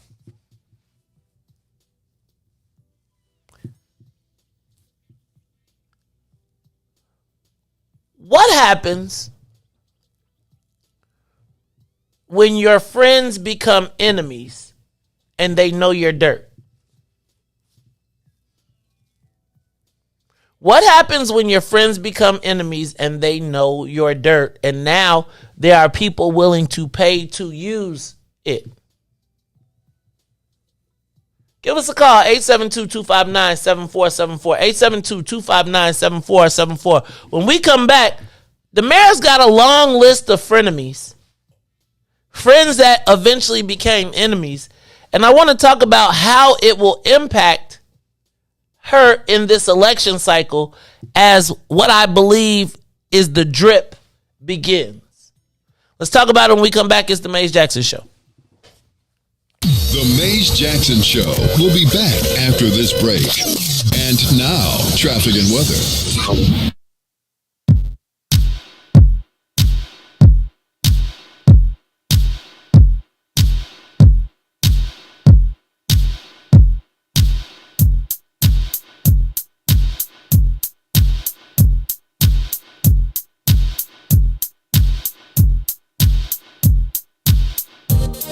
Good morning. What's in it for the Black People Media family? Riis the Ruler here with your traffic and weather report as we head over to traffic on the Kennedy.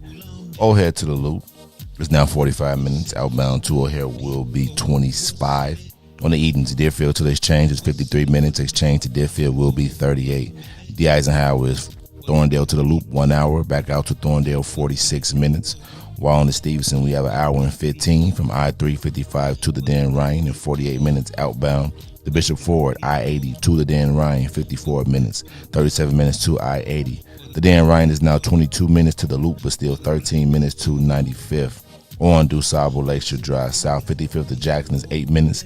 Jackson to 55th will be 7. On the north side of things, Randolph to Bryn Mawr 8, Bryn Mawr to Randolph 10 minutes. Today's weather, it is currently 37 and raining. Today will be a high of 54 with a low of 25. Expect showers throughout the day. I'm Riis the Ruler. Here's what's in it for the Black people. Steppers. For the black people, for the black people, for the black people, for the black people, for the black people, for the black people.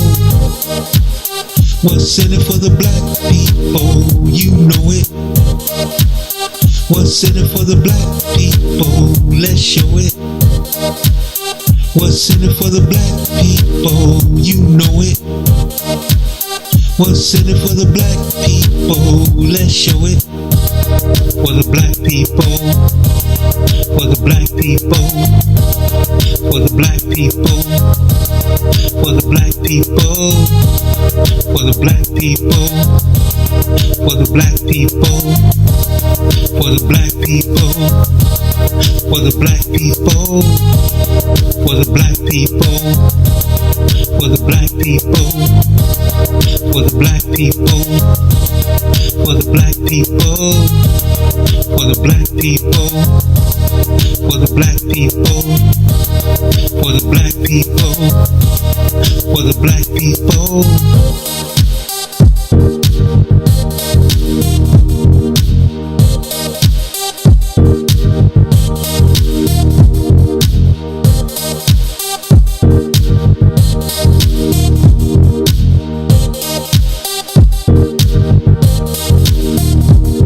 Yeah,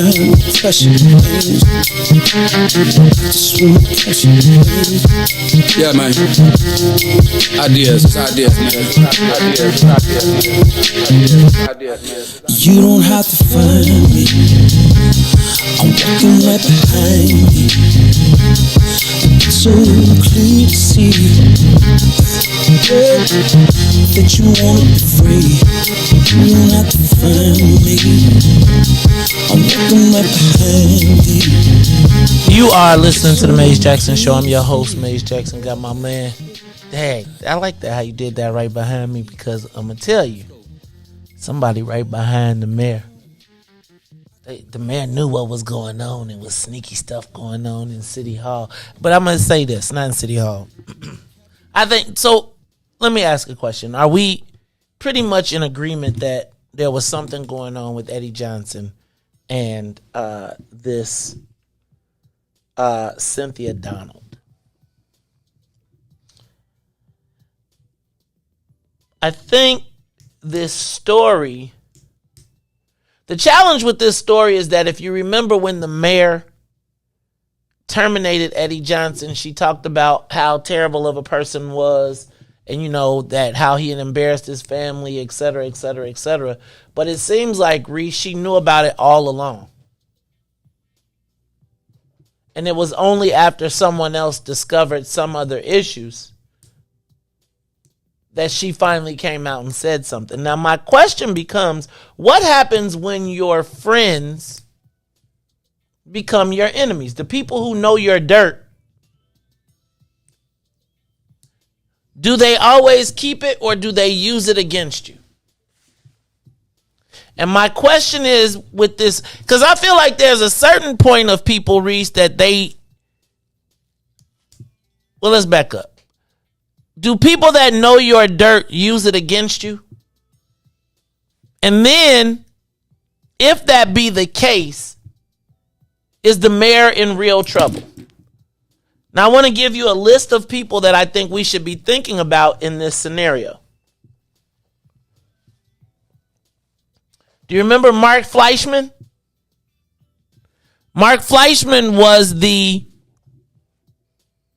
city corporate legal counsel, in case you don't remember.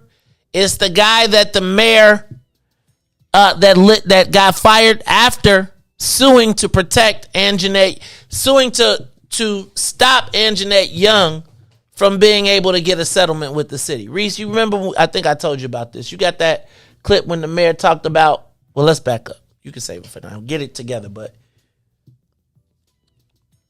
so at the point in which the mayor was the least experienced and was making plenty of mistakes before she really learned about FOIA, her number one legal confidant has become an enemy. Mark Fleischman. In case you don't remember, Mark Fleischman was also the man that, remember, she asked him to take he told the newspaper that he wanted his money because the mayor had promised him that if he walked the plank that he would be able to do business with the city. Remember, we saw the emails? Drip.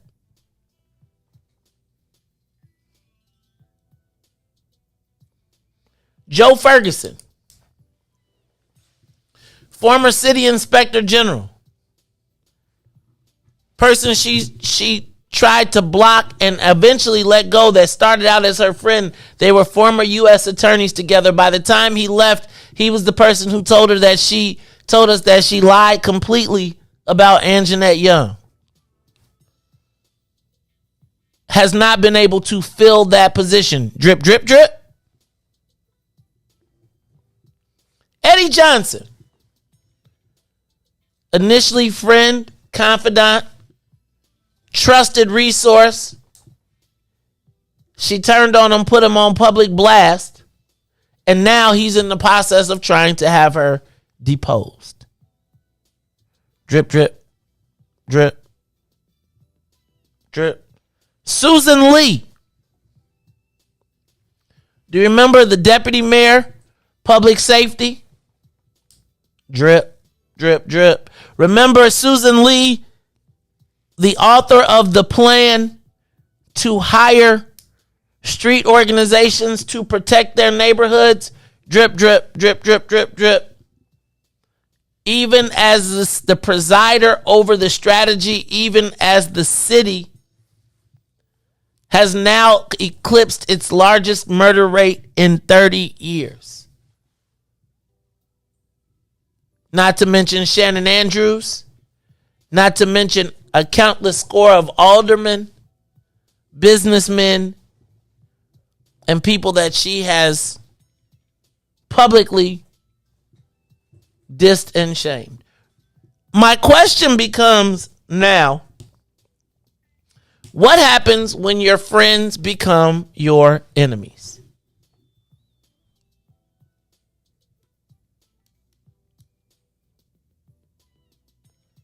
And then my question is, who are the mayor's friends or allies?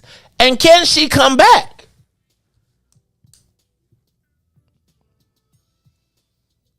Give us a call, 872-259-7474.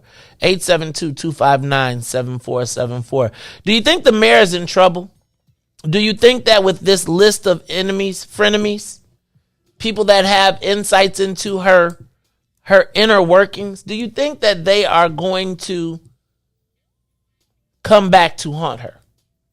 Have you ever had a friend that became an enemy and they use what they know about you to hurt you?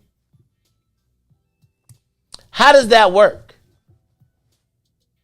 And then my question is there anybody that the mayor really can count on? Who vouches for this mayor?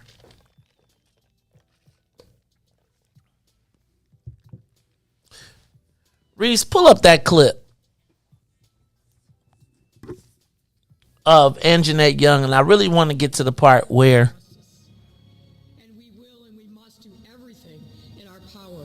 to prevent any more names from being added to this role, like George Floyd, or closer to home, Rekia Boyd, and Laquan McDonald, and too many others. I want you to know that I support you and will do everything in my power to protect you. Regarding the CBS 2 story last night about the raid on the social worker's home, why did your administration go to court to try and prevent the body camera video from being broadcast? And why is your administration asking a federal judge to punish Miss Young for sharing video of her own home being raided? And I watched that video.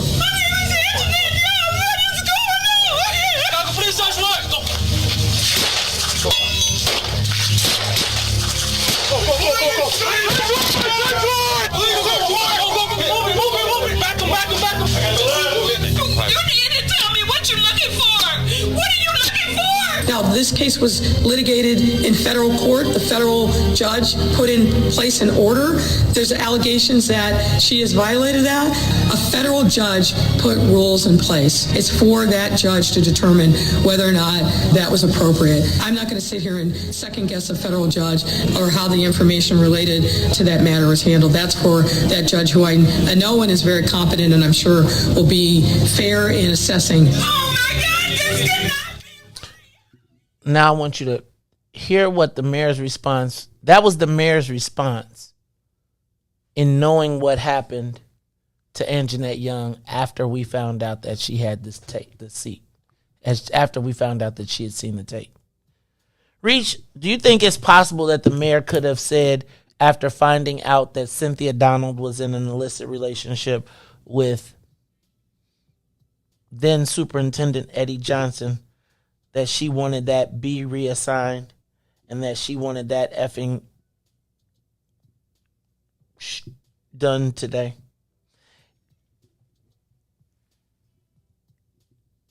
It sounds strikingly similar. It almost feels like in that case the mayor was part of the good old boys. And she wasn't concerned necessarily about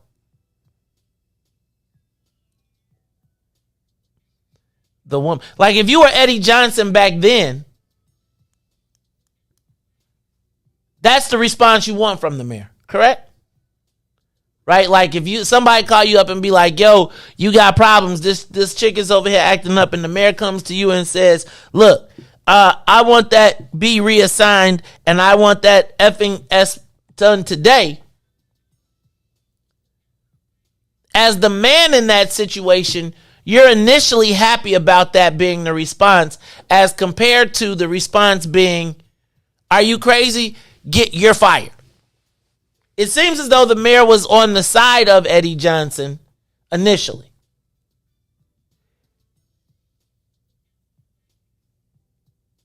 It now seems as though that allegiance is now coming back to haunt her. And it seems like the two parties involved who would be oppositional have now made the mayor the target of this situation with this deposition.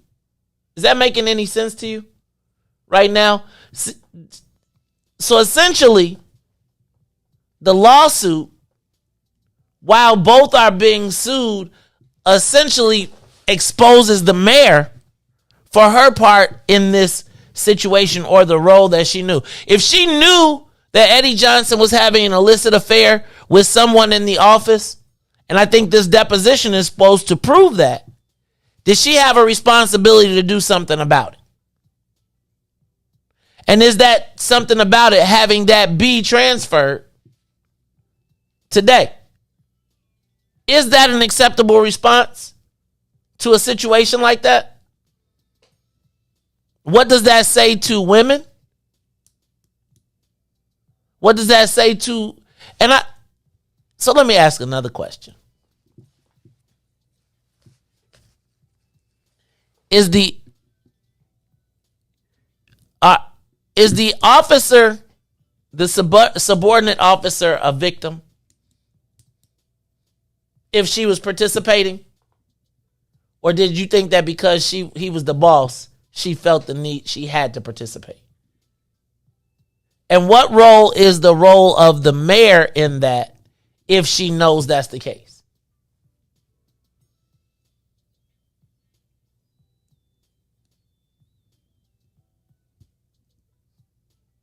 I'm curious to know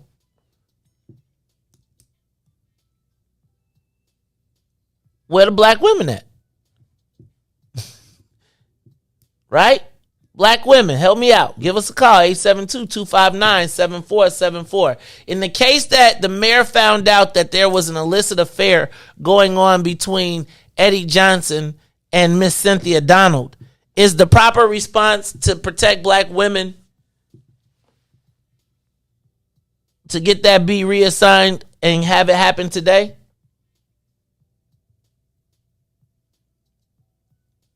I think this becomes was she a victim? Or is it only now because it is public record? So I see y'all saying his wife was a cop too. I think that's the part when the mayor was like, you got personal situations. But I want to understand, what role does the black woman have? It seems like there's not really a time when the black woman is actually protected in this space. Not by the parties involved. And it was only after being exposed by other police officers that there was actually action taken. What happens when those people that were on your team are now testifying against you? I think the mayor's got some troubles, y'all. I think that when you look at the combination of Mark Fleischman, her former legal counsel, I think when you look at Joe Ferguson, I think when you look at Eddie Johnson and you look at Susan Lee, I think that what we're going to be seeing very shortly is a continuous flow of stories that will be flowing from these variety of people. And my question becomes, really, what role?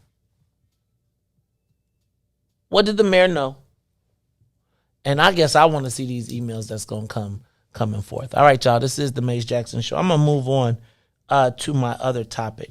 Riis, I saw a story in the paper today about black organizations asking white philanthropic organizations to sign a racial equity pledge. Oh, we got callers. Let's go to the calls. Before we move on, we'll talk to the callers. Callers, you're on the Maze Jackson Show. What's up, caller? Good morning. This is Katie. How are you? Hey, Katie. How you doing? I'm doing fine. Wait. Ain't you supposed to be ain't you supposed to be? Don't you supposed to have a burqa on or something? Ain't you supposed to be in the sand? Yeah, Friday. Oh, Friday. Okay. Well, you travel safe, and you let me get them sheets before you leave. I'm gonna stop by and get them. All right. Talk to me. What's going on? Well, thank you. Well,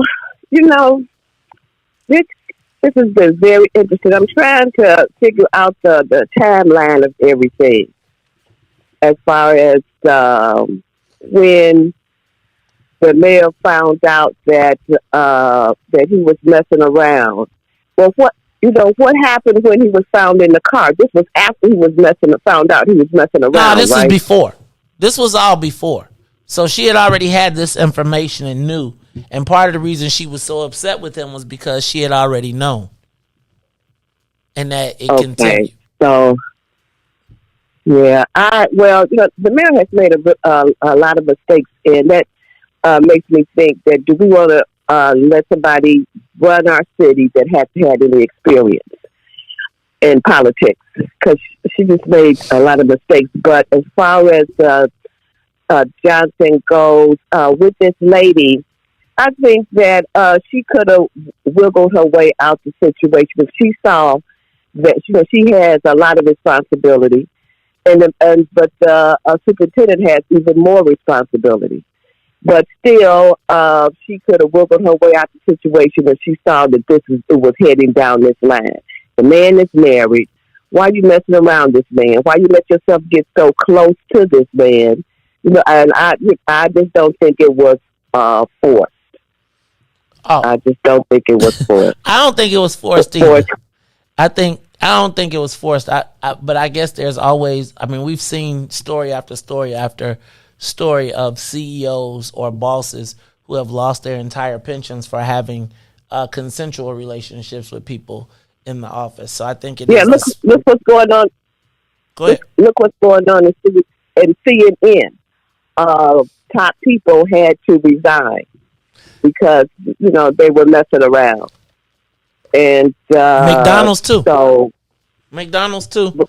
Yeah. And these were people who had known each other for years. It's really crazy. I guess my question though is right now, when does the mayor really look out for black women? I'm still waiting. waiting. Right. Yeah. That's she should have. I guess my question is, she should have. Remember at the meeting the other day, though, Lindsay, and we was getting fussed at, not much love to Zaviola. She was saying how that we got to be careful of what we allow to happen. And I guess my question is, with the mayor, when she doesn't look out for us, when are we supposed to get her back? Hey, Katie, thank you for calling. I appreciate you.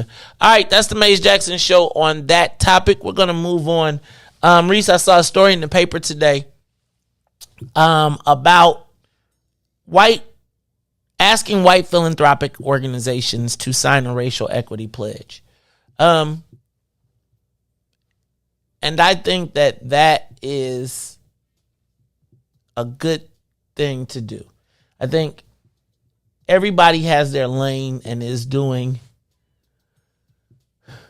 what they feel is the best way forward for our community. And I think through this George Floyd era, and we're going into an election cycle, it's going to be a great opportunity for people to garner additional funding. But the question I was asking was really about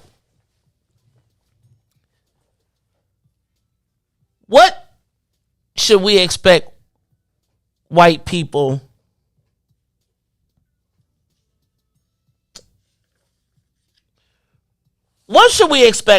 to pay for in the black community? Give us a call, 872-259-7474. 7474. Should we have an expectation of white folks to invest in black in projects and programs that will liberate black people?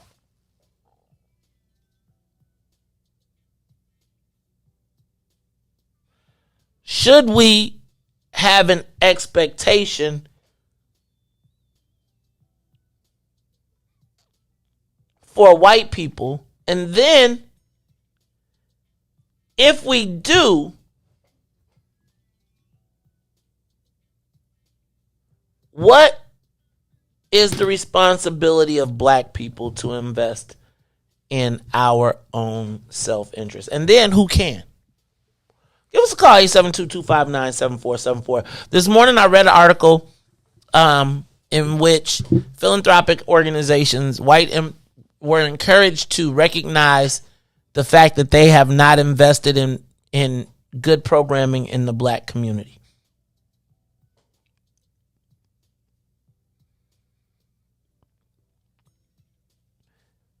I tend to believe that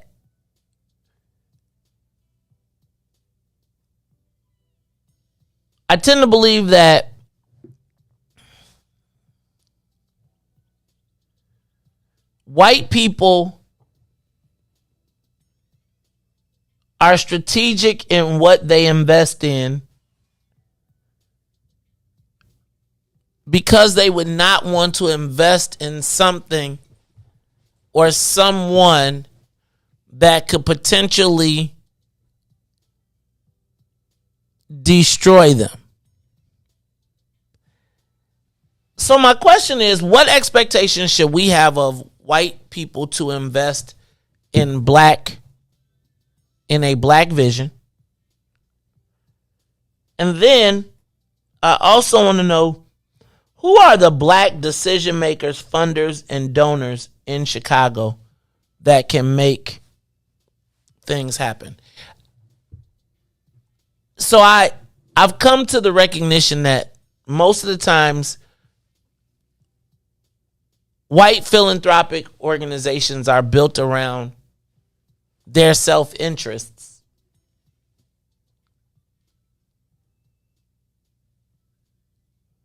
Or a cause that is near and dear to the heart of someone with money. I don't think that it's a random give. And let me back up. So should we have expectations of white people to invest in our community?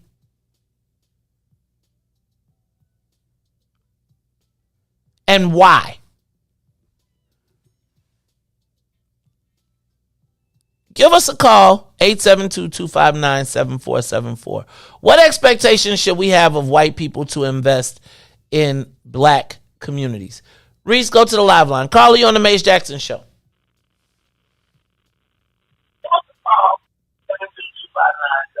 Hello? Caller? Hello. Good morning. Good morning. Turn that radio down in the back. Okay, thank you. Give me 1 moment. I'll do that. No worries. Okay. My comment is we should expect. My name is Yvonne. I spoke with you last week, and your show is interesting. I just stumbled upon you over the pandemic. I think that we should expect the people in power to help the people who are less fortunate. The Bible says that there will always be the poor among us. So whoever is in power, be it white or our black brothers and sisters who have been able to elevate, or the person with knowledge and ability to train and assist, or the person who's able to mentor a person or a group who's less fortunate, there will always be the poor among us. So we should expect the whole level above us to help the people beneath us. And I like to comment on what a black woman thinks about what happened with the mayor and the police chief or superintendent situation. I think that what she should have done was, yes, she should have had the female officer removed and reassigned. She should not have used those words, but she should have had the lady reassigned. You don't want to fire her. And she should have went further and completed the levels of investigation. She shouldn't have stopped there. She should have continued to investigate the situation and been totally transparent about it, you know, and apply herself as the mayor and corrected it. If it meant reassigning the police superintendent, she should have done that. If it meant demoting him or firing him, she should have done that. She should have taken it to the point of resolution, and I don't think she did that. But yes, she should have reassigned her, but she should not have used that language because she is that lady, meaning I'm a black woman, you're a black woman, she's a black woman. You know, that's not the language we should use to talk about each other. And that's my comment. Thank you for your comment. I appreciate it. So if I'm white, just to take her point of view, white people got plenty of white poor people to help. Right? Should we have an expectation from white folks to participate in our liberation? Right? And why do white people fund black issues? So they can have a say in black decisions? Give us a call, 872-259-7474. Riis, go to the live line. Caller, what should we expect from white people? What should we expect white people to pay for in the black community? Yeah, can you hear me? I can. All right, yeah, my name is Vaughn. I personally believe that we shouldn't have an expectation. And the reason why is they have a history, white philanthropic organizations, quote unquote, have a history of co-opting black movements. Whether it's the NAACP, Rainbow Push, Urban League, et cetera, et cetera. And when they come in and they hijack these movements, because that's what they're doing, they put their own interest in, and they dilute our interest, and they bring people in who I think maybe we can call them handpicked players, handpicked Negroes. They bring them in. Hello? Yeah, I'm sorry. Yeah, they bring people. Yeah, they bring these people in, and they end up working against our interests as a community. So I don't think we should have expectations. So I want to go back to a conversation you had last week when you were talking about, and this might be a crazy example, when you were talking about verses, and you were talking about how black people didn't want to invest in a $3 product. Sometimes these organizations that are doing work, whether it's political organizations, I'm talking about black organizations, they're doing work like maybe in criminal justice, just organizing. They don't ask for a lot of money. And a lot of times we don't want to donate, but we have the money to donate to these organizations. And at times we just don't. But to just wrap up my answer, I don't think we should have an expectation for white philanthropic organizations because they co-opt our movement. Do they owe us, though? Do they owe us for years of not investing in black community organizations, or is it our responsibility to invest in ourselves? And then my question becomes, if it is, then where does that money come from? Who are those people? I mean, in a perfect world, they owe us, but we see history that when they give it to us, it still gets co-opted. Now, where the money comes from, I don't have the exact answer for that. I'm just speaking of I don't have the answer for that, where the money comes from. I'm just speaking on the people that, we could, as a community, we do have money to donate to these orgs or to donate to these projects. But, as far as like the large scale donors who are Black, I don't have a great answer for that. I apologize for that. Don't apologize. But I do know white philanthropic organizations, they co-opt us. And in a perfect world, they should be giving back to us for what they've done, but they're not going to do the right thing. I appreciate that call. Look, we're going to take some more calls when we come back. What do white people owe us philanthropically? I was thinking about this, and one of my strategies, Riis, used to be when we had people who could potentially be a problem would be to fund them, right?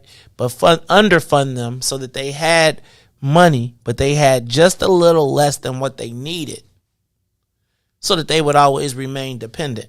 And I do wonder, who do we go to in our own communities? Who can tell us yes? Who are the Black people that can say yes? Give us a call, 872-259-7474. We're going to take a quick break and we'll be back after these messages. The Maze Jackson Show will be back after this break. This is Get your savings coupon from participating Great Clip salons and save 20% on select tickets. See savings coupon for restrictions and details. Coming to Allstate Arena February 25th through 27th.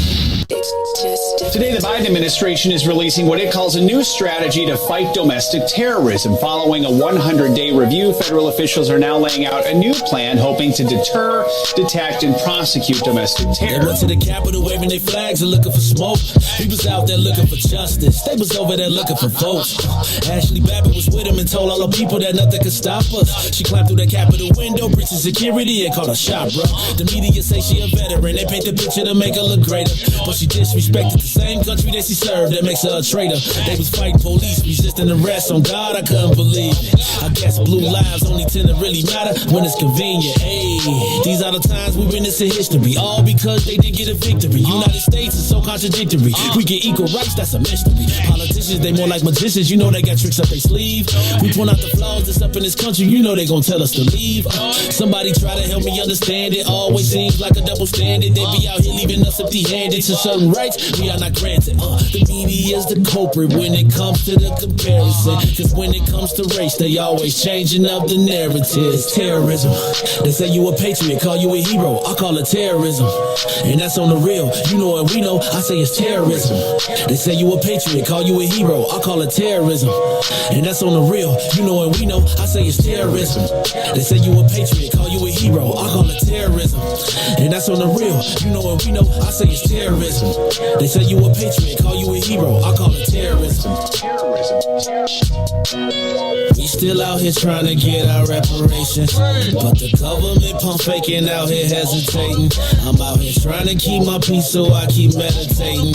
The media make us look bad, they taint our reputation. Look, it's so sad that COVID causing toe tags. You claim you so patriotic, but you ain't wearing no mask. You out here wildin' with your MAGA flags and showing your ass. You wanna be part of some type of revolution so bad. Look, you talk revolution and constitutional rights, homie. I guess we forgot about back in the days when all of the business was whites only. Yeah. George Floyd got justice. Juneteenth got much respect. They made it a national holiday. Man, it's all good, but cut the check. They're giving out all of these vaccines, putting it in you like caffeine. Was it all in the part of the plan? I bet money like DraftKings. It's land of the free, home of the brave. 1776, we wasn't free till 1865, so we wasn't part of that shit. And that there's terrorism.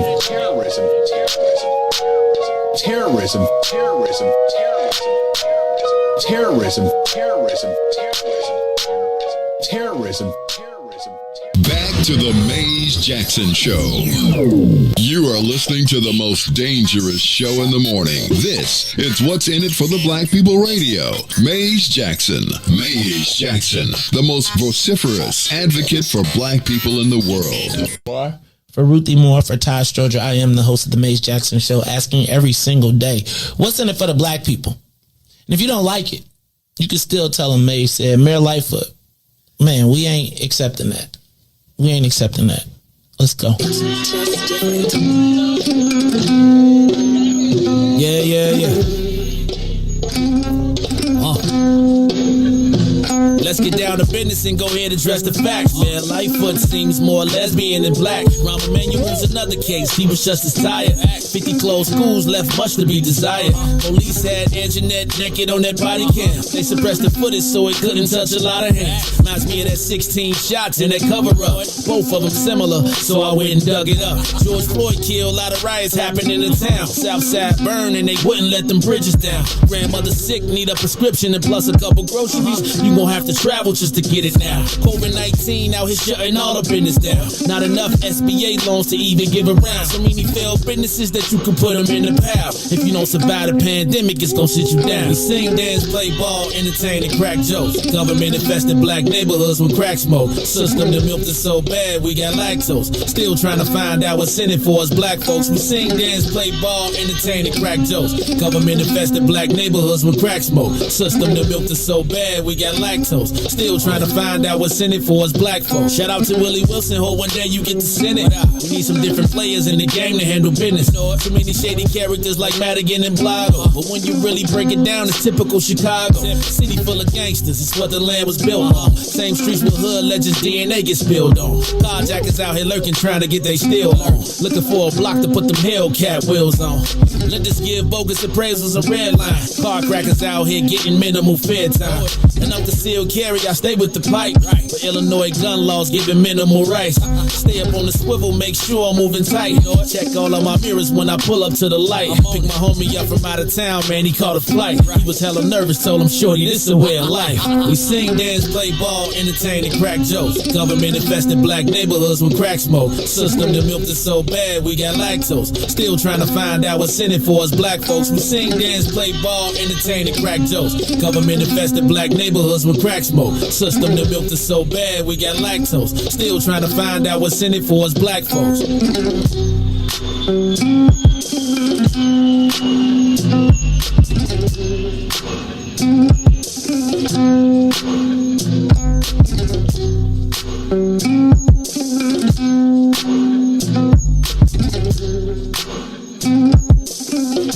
Wake up, Chicago. Well, wake up, world. This is the Maze Jackson Show. I'm your host, Maze Jackson. Got my man, DJ Riis, the rule in the building. We're going to continue to take your calls. But also, Riis, I just saw tonight at the University of Chicago. Let me go back. Tonight at the University of Chicago at 5:30 p.m., they are going to be talking about the next generation of black leaders. Hold on. Check this out. I just was checking out my daily email update, and I saw that tonight at 5:30, State Senate Majority Leader Kimberly Lightfoot, Chief of Staff Sybil Madison, and Cook County Board President Comms Director Nick Shields will talk about the next generation of black leaders at this in-person event. It's sponsored by the University of Chicago Institute of Politics. WGN's Tamon Bradley is the moderator. We should go.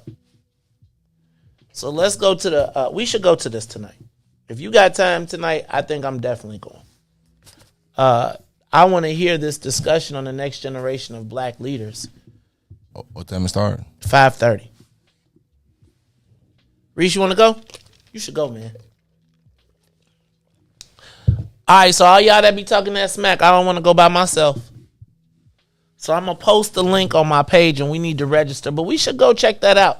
I would love to hear the discussion about the next generation of black leaders being held at the University of Chicago.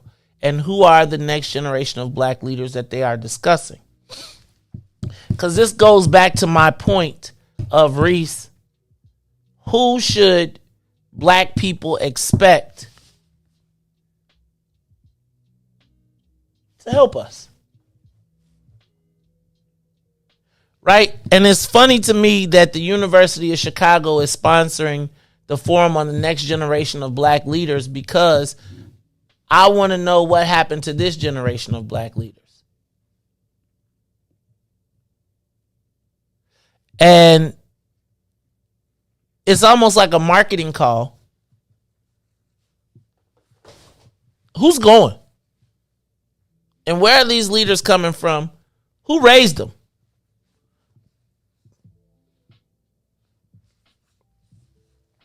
Gotta ask. Would y'all go with me tonight? If we went like at 5:30, I just don't want to go by myself.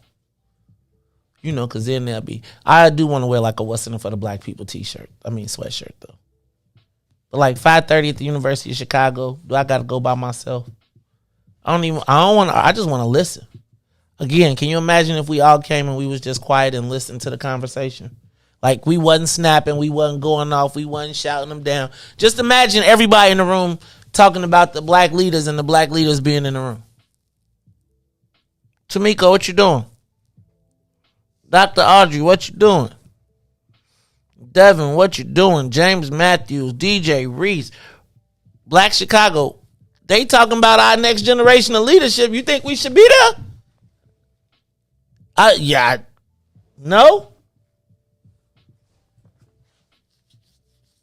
Give us a call, 872-259-7474. Riis, one of the questions I got is, who are the black people that can really fund our black? Like, can we really be... I feel like even in our old model, we used to hope the white folks would do right by us.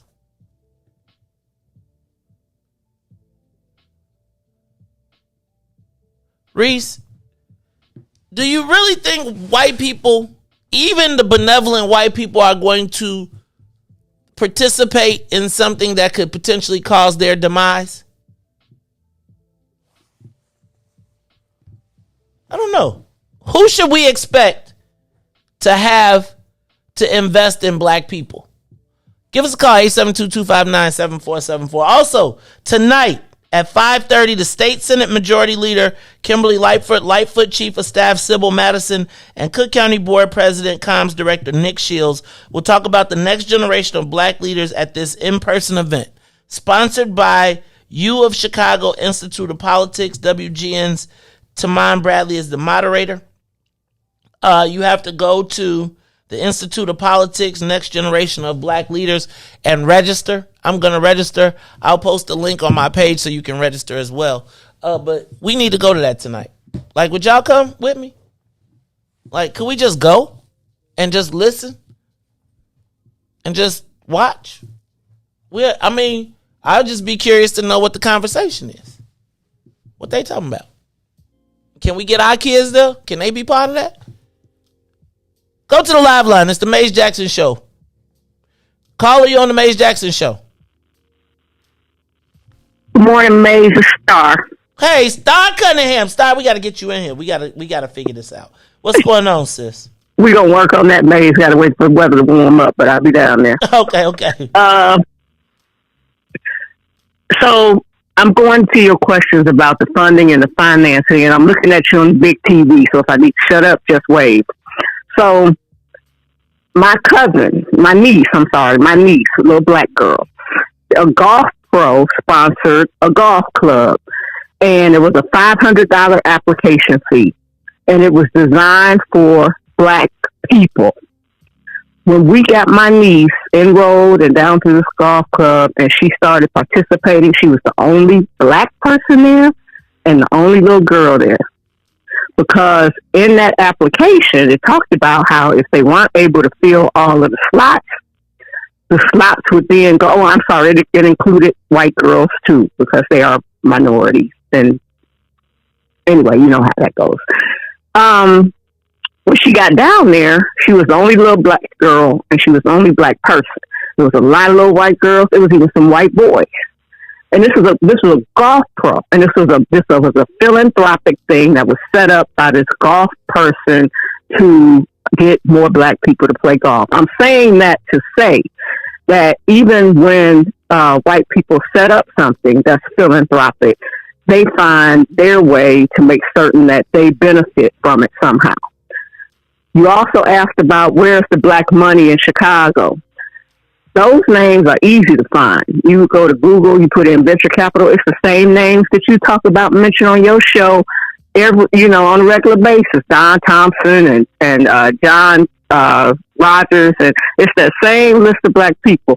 but you have to really look at, the things that they invest in and be part of that and all of those things. But it's easy to find. And I'm going to tell you this too. It's not that many, because it matters if you're talking about investing $500, $500,000, $5 million, $50 million, all of that matters. Now, to get to your question about should white people invest in black people and black people initiatives? I'm sorry, I forget it for you. Yeah, they should. Yeah, they should. Now, if everything was right, what they would do is they would go back for all of the stuff they've taken, stolen, raped, and pillaged, right? So I'm talking about go back to Jack Daniel's whiskey. You know it was made by a black man. Go back, break it down, take the ownership, find out all the descendants of that man, take that company away from those people and give it to who it rightfully belongs to. Garrett Morgan invented the stoplight. Go back, get the stoplight, get the patent, all that stuff. Let me stop you right there. Morgan family. Let me stop you right there. Now, let me ask a question. Yep. Knowing that a whole foundation of whiteness has been built on that theft, do you truly and honestly expect them to finance that, or would you expect them to finance a program that teaches you look the other direction? So they definitely not going to finance that, Maze, because if they did that, to your point, if they did that, then you would have some black people worth literally hundreds of millions of dollars. And they don't want black people to have that kind of money. They okay with Oprah and Bay J and, people who aren't going to do, I shouldn't say that, but, they're okay with certain people having hundreds of millions of dollars because they know where that money is going to be funneled. They know it's not going to come back. So, no, Maze, they're not going to do that. It's not going to go that way. But that's what should happen. And because that's not going to happen, you ask the question, do black people have to invest in our own stuff? We don't have the money, Maze. Yeah, you can find 50 black people with $50,000 and put together something, especially in Chicago. Black people having $50,000 liquid that they can put their hands on.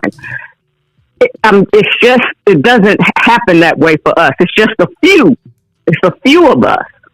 But yeah, those of us who can and those of us who do need to pick the thing that we're going to put our 50 grand together on and invest in that thing, because we can't sprinkle it around because it won't make a difference. But 50 grand from 50 people in one place, that'll make a difference. Man. And I get it. The people that want to invest $100, $200, $500 in certain things, that type of stuff doesn't move the needle. It takes millions of dollars to move a needle. And those are the types of things that black people have to start figuring out. How we going to do it? How we going to form our LLCs? And I see you waving. How we going to form our LLCs and get those investments? Okay. So that is my girl, Star Cunningham. I appreciate you, Star. Thank you for coming in. We got more callers. I just don't know that we should be waiting on, let me not even say, you know how my mom would be like, my daddy used to be like, don't ask nobody for nothing you can't get yourself. And I don't know that we can expect white folks to finance our liberation, but I do want to know who are the decision makers, who are the black folks that can say yes. But before I do that, let me do this real quick. I have to give you the Black History flashcards this week. Today, the Black History flashcard number 12, volume 1, brought to you by urbanintellectuals.com. Elijah McCoy. Elijah McCoy was a Canadian-American inventor and engineer. He was the son of a former slave from Kentucky who escaped via Underground Railroad to Canada. Although a great financial sacrifice, McCoy's parents sent him to Edinburgh, Scotland. He studied mechanical engineering. Noted for 57 U.S. patents, most involve lubrication of steam engines. Sold many of his patents for a fraction of their worth, never to capitalize on his own inventions. The devices he designed made others millions. His oil drip cup invention was so amazing, people termed the phrase the real McCoy, which now refers to something authentic of high quality. That is Elijah McCoy, May 2nd, 1844 to October 10th, 1929, courtesy of urbanintellectuals.com.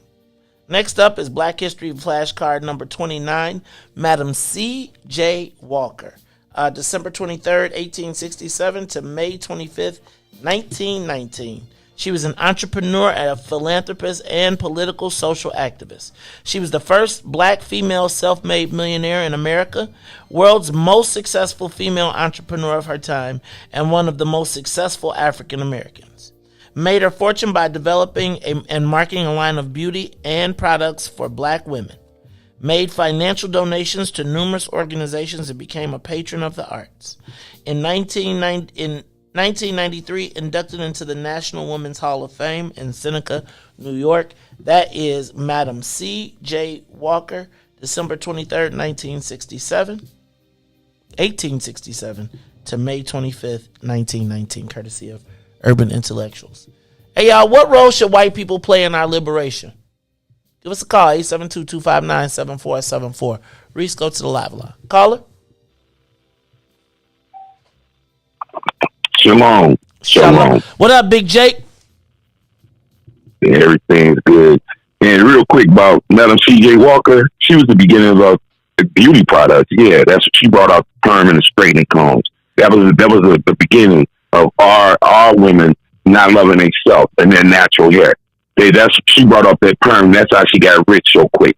So, you know what I mean? I got love for the ancestor, but, you know, that can't even compare with a steam engine, that a train, you know. So, but it's not that that quote unquote white people owe us. It's the United States government, right? They took us as property and built this country on our labor. Not only did they steal every invention, you know, not only every invention. So no, I'm not. The white people owe us. The United States government owe us because of what they've done and not only what they've done, what they stole and what they robbed us of. They robbed us of our customs, our language, our identity, and everything else. Now, far as with us, you know, we got enough money now together. We pulled it together. We got more than a bunch of countries across the globe right now as a collective. But we get our wealth and we put our kids on, follow our kids. So you'll make $1 billion so you get to your kids. And the kids ain't gonna do nothing with it. That's why they don't respect the ancestors or nothing. To give them so what? They live in a big house. To be honest with you, man, I don't even desire no big house on this land or this and that on this land. It won't even make me feel good, yo. So we already got that, yo. We got it. Look at Ye. Ye got enough bread, man. Ye got enough bread. Ye went past all of them. Oprah, Mike, some guys she was talking about, such and such and such and such. And he is invested in a lot. But the thing is like what Dorothy said, get to school. Get to school. Put the best technology school on the South Side. It's not the school, it's the kids that's going to it. You know what I mean? I was listening to this little rapper. He had to quit school because of the violence. He had to get on the bus, and then he's trying to kill him. We got to fix the mind of our youth. And if they knew they was the chosen people of the earth, if they knew they wasn't just no black, and they was the ones that's written in the book, you know, they are the people of the book, I think their mentalities would change, and they would love each other more. And we got enough bread already. We don't need them to do nothing, but we think we put up our kids. You don't believe it for my kids. We don't look like other groups or people. You know what I mean? They invest in each other, though. Everybody across the board. But, you know, of course, they affected us with drugs and things of that nature and got our mentality. It was a concentrated effort that they've done us or nobody else like they've been doing for 400 years. So, Mikey, thank you for the time. Hey, that's my man Jacob Israel, all the way from Houston, from the H. What's that? And who's the dude? What's that little Flip? Remember Lil Flip from Houston? Game over. Right. Yeah, that's why I try to tell these new kids, because you know how everybody call them the pop smoke braids on the side. Mm-hmm. I told them Lil Flip had. They like, who is Lil Flip? I'm like, see, that's just what think he Lil had. Flip was like the third generation. I'm like, Lil Flip, that Houston to me is the ghetto boys. Thank you very much. All right, let's go to the live line. What role should white people play in black liberation? And will they pay for it? Yo, what's good with it, family? What up, Devo? How you feeling? That is the Vice President Devin Gordine live from the he a Gullah guy. And he's a fake Bears fan. He's a troll, but he is my vice president. What's up, Devin Gordine? Hey, man. Shout out to you and Riis. Good morning, Mr. Chairman. I got a school council meeting today because we're in the middle of our principal evaluation. So I know that that's happening at 5. But if when you send me the link, I'll register, and then we'll do that, because I think that the thing that you brought up with the meeting at the University of Chicago and this meeting about the philanthropic endeavors, they kind of dovetail together. And the more that we interact with people who don't really believe in what we do and believe and value who we are, we will be compromised.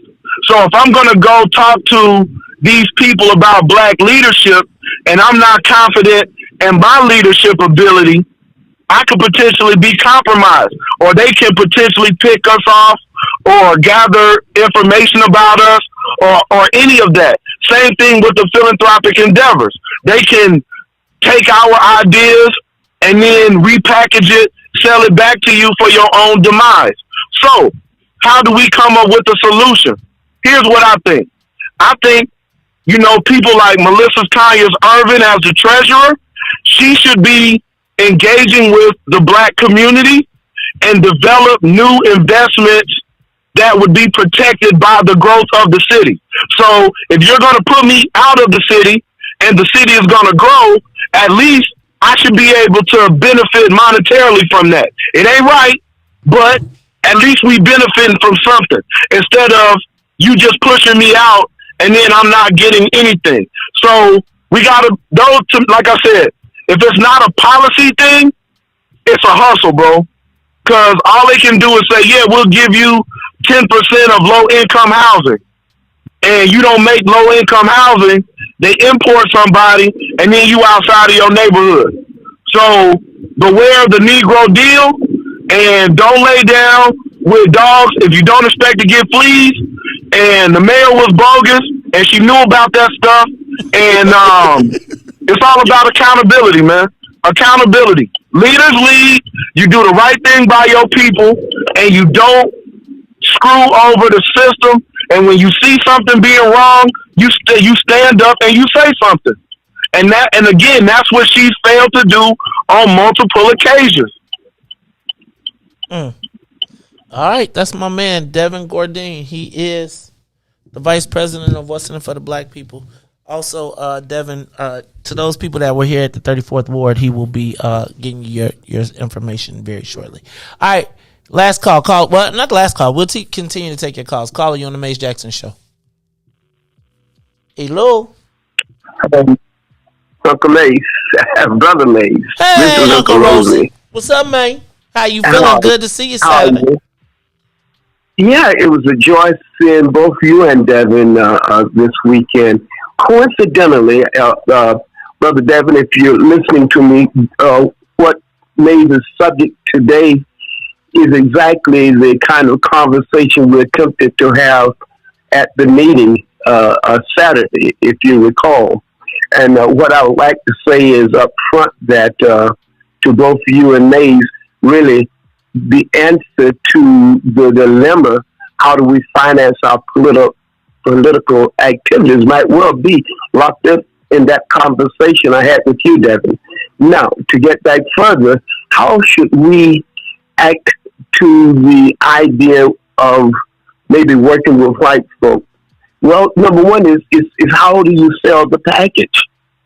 You know, if we're dealing in the art of war, and we're dealing with the art of thinking, then we must understand that this is a type of game, and life is a game. So we ought to have our best gamers in the game, people who can think outside of the box. As I mentioned at the meeting last Saturday, the problem has a lot to do with how we perceive the issues to be. And we, either correctly or incorrectly, we operate out of that misconception. Now, there are a lot of talking points on how we work with white folk. I think there's a history and there's a natural correlationship between black and white, whether we approve of it or not. We have gone to fight for this country. We love our white folk. I, for one, get pretty pissed off if somebody else mess with my white folk. Now, you might say this, but if a foreigner come in here and attack a white person, yes, I'm going to stand up. You see, so based on historical evidence, let's put it this way. The Latinx people come from a different type of government. Those people who are pouring into this country did not come from a capitalistic government as such. They come from there's so many political names. I could tell you how the governments of South America are run. And we could look at government. The world. Yeah, strongman government. We can look at the complexity of the leaders in South America and get some good idea what these people know, what they're going to bring.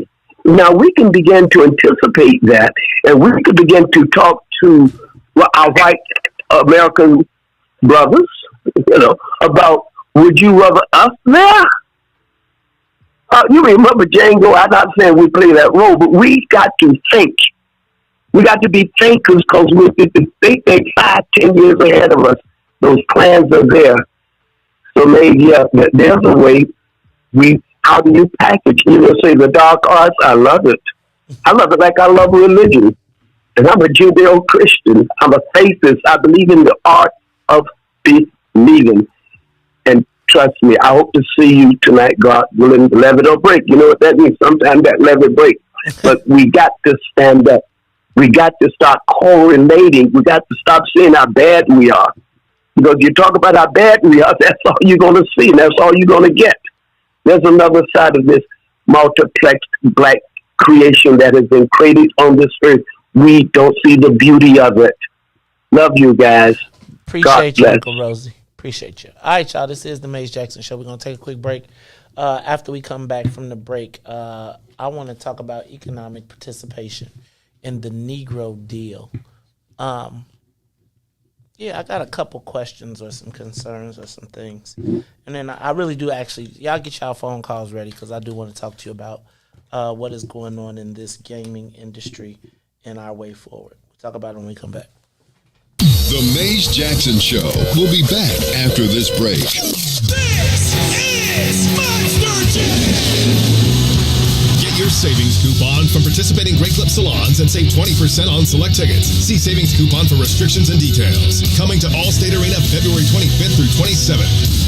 And now, traffic and weather.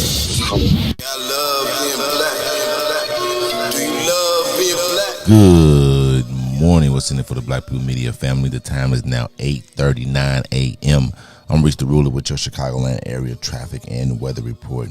Over the traffic on the Kennedy O'Hare to the Loop is an hour and 7 minutes. Outbound to O'Hare is now 36 minutes. On the Edens, Deerfield to the Exchange will also be an hour and 7 minutes. Exchange to Deerfield is 45 minutes. On the Eisenhower, Thorndale to the Loop, 1 hour and 6 minutes. Back out to Thorndale will be 52 minutes. On the Stevenson from I-355 to the Dan Ryan will be an hour and 13 minutes, 55 minutes outbound. While the Bishop Ford is 54 minutes from I-80 to the Dan Ryan and 37 minutes to I-80. The Dan Ryan has went down as it's 18 minutes to the Loop, 13 minutes to 95th. On DuSable Lakeshore Drive, traffic has slowed up, so on the south side, 55th to Jackson is 11 minutes. Jackson to 55th will be 7. On the north side of things, Randolph to Bryn Mawr will be 8, but Bryn Mawr to Randolph is 20 minutes. Today's weather is still currently 37 and raining. Today will be a high of 54 with a low of 25. I'm Riis the Ruler. Here's I Love Being Black here on The Maze Jackson Show. They think I'm talking about Nintendo, that's a shame, boy. Augment reality, better fix your brain, boy. I love my people, hope they love me black. I'm going hard and ain't no holding back. Watch me react, I put my fist up in the skies like a beacon for believers that one day we return to our greatness. If we seek it, all the glory we can obtain and keep reaching. I'm painting this picture, I hope you see it. Guess what the theme is? I love being black. We turning up, I love being black. Say it loud, man, I love being black. One more time, I love being black. Hey. Well, how about you to sing these tunes too? Customize for you a little something you can groove to. Feeling good about yourself, melanated, mood muse. Always service humble pie, we don't care about who's who. Light brown or dark skin, this right here's for you too. We are the gods of the earth, living proof truth. Say it loud if you black and proud, I salute you and that's a fact. Where you at? Let me hear you say it back. I love being black. We turning up, I love being black. Say it loud, man, I love being black. One more time, I love being black. Hey. Wake up, Chicago. This your man, Maze Jackson. We are on our last stretch. The Soul Plane is making its circle. We are approaching the airport. Hey, Riis, do we land at Midway or O'Hare? I think we should land at Gary. We should land at the Gary Airport. Yeah. Hey, dog, because we flying private, Joe. I'm scared of Gary, man. I told you that, man. Hey, bro, but you can't be scared of the Gary O'Hare Airport. I'm telling you, we got the plug. Right, you ain't even got to walk through security. We just land at Gary. Car pull up to us. They take our bags off. We ain't got to go through security. We on the E-way. We don't never even see the inside of Gary. And, bro, we save 15 cents a gallon on our fuel, on our jet fuel. That's good, because I've been to Gary I've been to Gary for church, but I've been to Gary one time not going to a church convention. And let me tell you, first of all, there's only 6 houses on each block. It's so weird. Out of 6 houses on each block, 7 of them abandoned. Yes. I'm so confused. Hey, man, Charlie. I was like, we could go buy Gary. Take me home. We could go buy it and just be the mayor. Just be like, knock all of it down. I was like, it's crazy, man. I love being black. Hey, I love. Shout out to New Era Chicago. Shout out to my girl Erica Boyton. Shout out to the whole New Era Chicago family. Shout out to Solo Beauty, Sister Nidra. Shout out to the Wiftable family.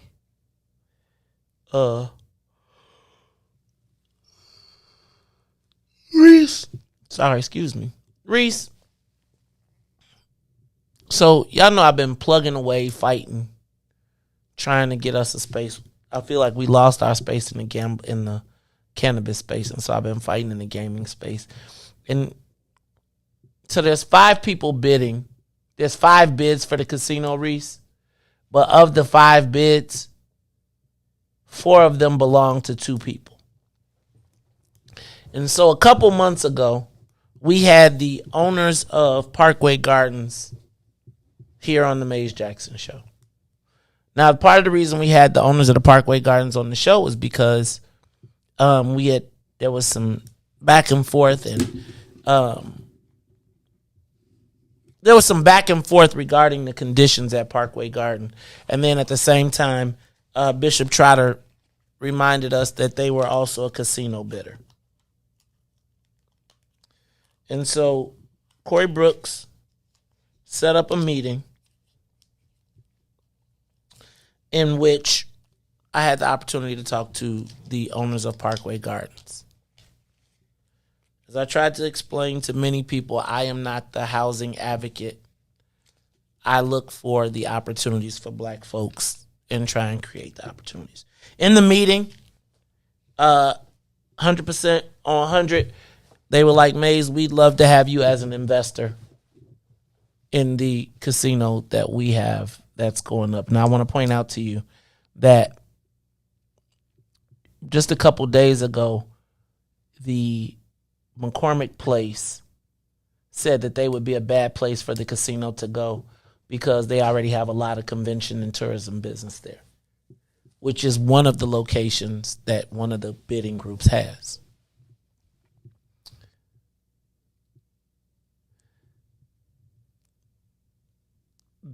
So the 2 big players right now are Bally's and Neil Bloom and the 78, of which Related Midwest is an investor. Now, the draw of the conversation initially, or the reason that the conversation was initially sparked, and I want to be 100% transparent because I don't ever, somebody told me that my credibility was challenged because of this situation, and I want to be 100% honest with you. So on the roof with Pastor Corey Brooks, I met the owners of Related Midwest again after having met them before. We briefly talked about the conditions at Parkway Gardens. But when I found out that there was an opportunity for investment in the casino, I'm not going to lie and say my interest wasn't piqued. I was offered an opportunity to invest in the casino, but I chose not to take the investment opportunity unless I was able to create an opportunity for all the black folks, or at least not just for myself. I.e., when you get invited to the room and they say, here's a deal for you, and instead of saying, okay, I'll take my deal and be quiet, I said, no, I'm not going to be quiet. I'm going to take a deal, but I won't do a deal until I do a deal with everybody. Now, some of you may be confused and think that this is to get rid of the Black Wealth Initiative. That does not supplant the Black Wealth Initiative. I want to be clear about that. But part of the Black Wealth Initiative is being able to build enough of a ground force to have the economics as well as the money to buy into the larger deals. Does that make sense? Right? So we have the Black Wealth Initiative, which we've seen a lot of other people take advantage of in our communities, and we believe that that is a tremendous opportunity for us to create a pathway into a larger space. Well, now, Riis, it's getting down to the final parts, and so I had talked to one of our members who was pretty upset with me for even trying to present the opportunity to everybody. Right? Like, you having that conversation and conversing with them makes you a sellout. And I took it offensively. Only because, Riis, they offered me a deal and I said I won't take a deal unless we could bring something back to the people. Well, now that moment is here, where we're looking at the odds, and there seems to be the opportunity for black folks to invest at a level that allows them long-term equity in a casino. And I'm kind of lost because I don't know, should we hold back on that opportunity because of Parkway Gardens and the living conditions there? Or do we take the opportunity to invest in another component of the business? Now, I also investigated the other companies, and Riis, I don't know if you've seen this in the paper, but the Bally's deals force the black people who are used as part of their equity to be out of the deal after 6 years. So they'll take your money, they'll let you make a limited amount of money, but you cannot participate in the long-term viability of the casino. They say you can buy in, but we maintain the rights to kick you out and pay you fair market value after 6 years. And so, Riis, it's like 6 of one, half a dozen of the other. And do you sit out the casino investment opportunity? Now, you're not guaranteed to make your money, right? I want to be clear, it's an investment. So I'm not soliciting opportunities. I'm not even soliciting people to participate. But my question is, Riis, do you walk away from the casino investment opportunity because of what's happening at Parkway? And then when you realize that the other group that is offering participation is only offering you really a nigga deal. And when I say that, again, they say you don't have the right to determine what you do with your shares. We want to buy you out after 6 years because after we get the deal and we get everything, we don't want to have to deal with you niggas asking us for money every quarter. But yet and still you can present us in the deal as if you have minority partners. Now, Riis, the crazy part is they are telling the truth, because most black folks are going to cash out. If I tell you, if I gave you $50,000 and you could cash out at $1 million, I'm going to tell you a lot of people are going to cash out. And I can't blame them. But don't put me in a deal, use me as part of the economic equity, and then say I can't stay as long as I want. And so, Riis,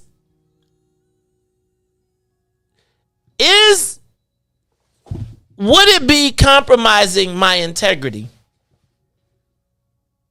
Or my credibility, for trying to offer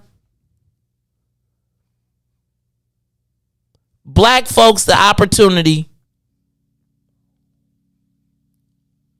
the same opportunities that I would have, that I could take advantage of, that I really could just took advantage of and just been quiet about it? Or should we just walk away from that opportunity?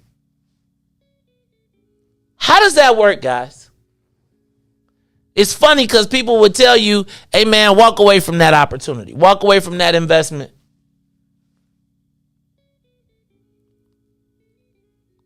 I don't know. What do we do? Give us a call, 872-259-7474. Should we avoid the investment opportunity? Should I say no, we don't want to invest in that opportunity because of the people involved? Do you get the money and say, I'll do better by the people? Yeah, I was just going to say that, I can see it going both ways. If you know they're not going to help the people, then you can. So it's all about what you do with it. So I guess you can put your money in that, invest it, and then help the people. So my question is, though, do you offer that to the rest of the black folks? Because there's a lot of black people that would tell you they don't care what's happening over there. This is an opportunity for them to do straight. Facts. And I don't know, do you deny them the opportunity? Does one have to do with the other? Is there a way to how do you rationalize that? Right? And are you a sellout? Have you played your people if you take the investment opportunity? I don't think so. I think it's an opportunity, You got in. It's kind of like what you do with it. Are you taking this opportunity and not doing nothing with the people with it? So I definitely don't say leave no money on the table. If you can't invest, or if you're the only one to invest, maybe ask anybody, hey man, they not letting all of our black people invest, but we can put the money in a big pot. Like you just try to like brainstorm different ideas. Don't just miss out nothing, and then you be like, man, I could have got something and I don't got nothing. You may be the only reason why black people can get something out of that. So you may be the only horse in that race, but people can say, man, put $10K down there for me, and now you going in there, even though it's just you, but you still going in there with other black people helping them build it. And then after you come out, try to do something for your people. So I don't know. So I feel like, where do you draw the line? And it is interesting because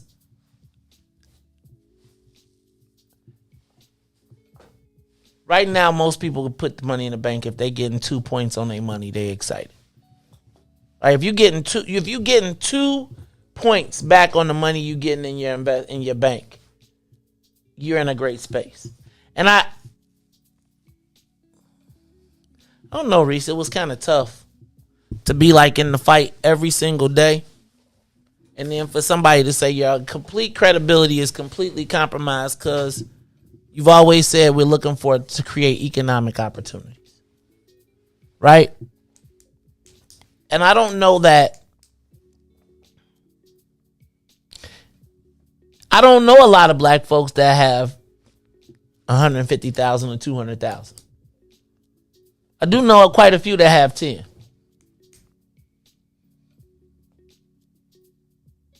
And the goal is to let it mature, to let it grow, to double, to triple, to quadruple eventually. But I was thinking about the concept of Bally's telling the black investors that they were going to use. Because can I tell you what the deal is, Riis? The deal is, and it was funny because I was looking at the Cranes article and they were saying that the casino opportunities offer the opportunity for the mayor to offer minority equity opportunities. And so one of the unique selling positions for all the casinos is their minority investment opportunities. Now, there's different ways that people look at the minority investment opportunities. Some of the casinos presented minority investment opportunities with wealthy black people who could buy all of the piece by themselves. Right? So you have a multi-billion-dollar black person who says, by giving it to me, I am the black people. Then you have the concept of some of the white guys saying, all right, we will use the black people for the first 6 years. We can potentially show them a return of 8 to 10 times. Again, none of this is guaranteed. This is all just speculation. None of this, I am not a qualified investment advisor, so I don't want you to be, this is all hypothetical. Then you got one that's saying, all right, get as many black people on board, and we can tell y'all that in 6 years, y'all gonna turn that $10,000 investment into $100,000. And then you can make 10 times and bounce out. And then you have the people that say, okay, well, we're gonna allow you to put whatever you can up under a certain amount of money, and you can keep it in as long as you want. But I want to tell you that if you putting up to 10,000 and you expect to get it back in a year, that's not happening. If you putting up to 10,000 and you expect to get it back in 2 to 3 years, they're telling you it's not happening because it's an investment. And so I wonder, how do you decipher what's the best way to proceed for your people? Do you advise them to take a Negro deal because you don't like the dude on the roof, but his deal might be the best one? Or do you advise them to take the Negro deal that kicks them out after six years when they really don't get the opportunity? Or do you say, let's give it all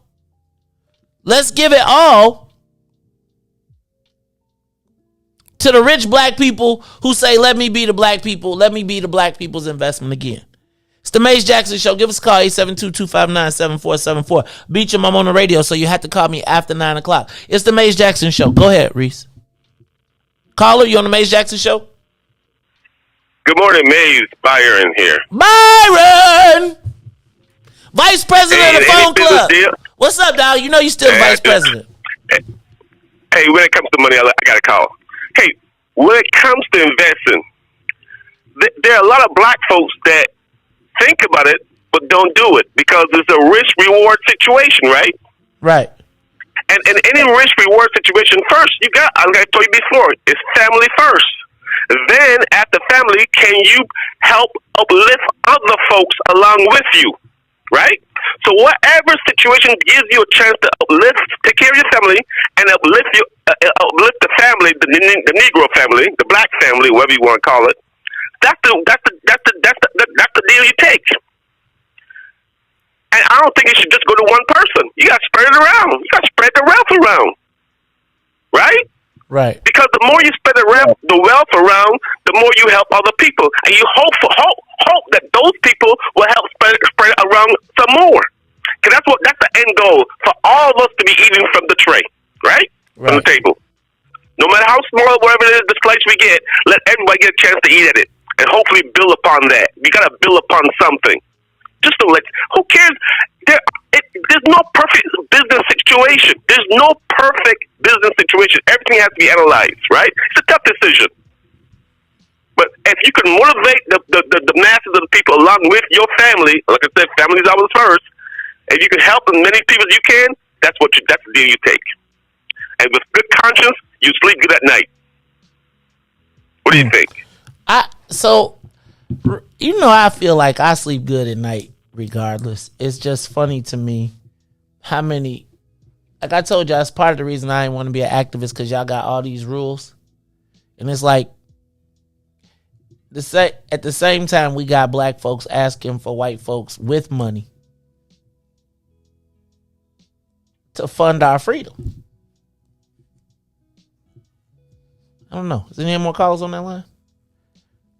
I don't know, y'all. We are going to we gotta get, I don't know, man. It's just crazy to me the way people. Where's the opportunity?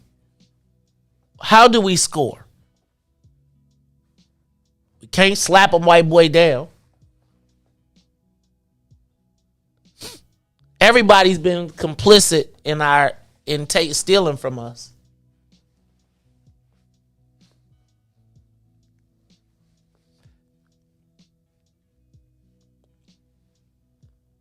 I don't know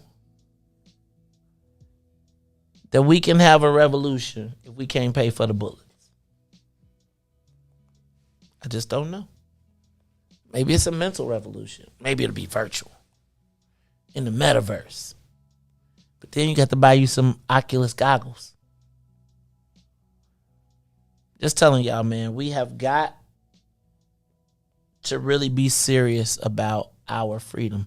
I want to remind y'all, let's check out, if you all have time tonight, 5:30, let's go over to University of Chicago. Go to the University of Chicago School of Politics and register. They're probably going to shut it down soon, so because we talking about it. So let's go check that out, because I really do want to hear this University of Chicago discussion on the next generation of black leadership.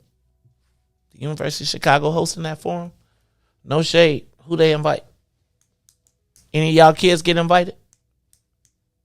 Who is the next generation, and why they looking for them now before us? I don't know, y'all. It's more to talk about. We'll do it tomorrow, though. This is the Maze Jackson Show. So, for Maze and Riis and Ruthie, I am the host of the Maze Jackson Show, where every single day we ask the question, what's in it for the black people? And if you don't like it, you can still tell them.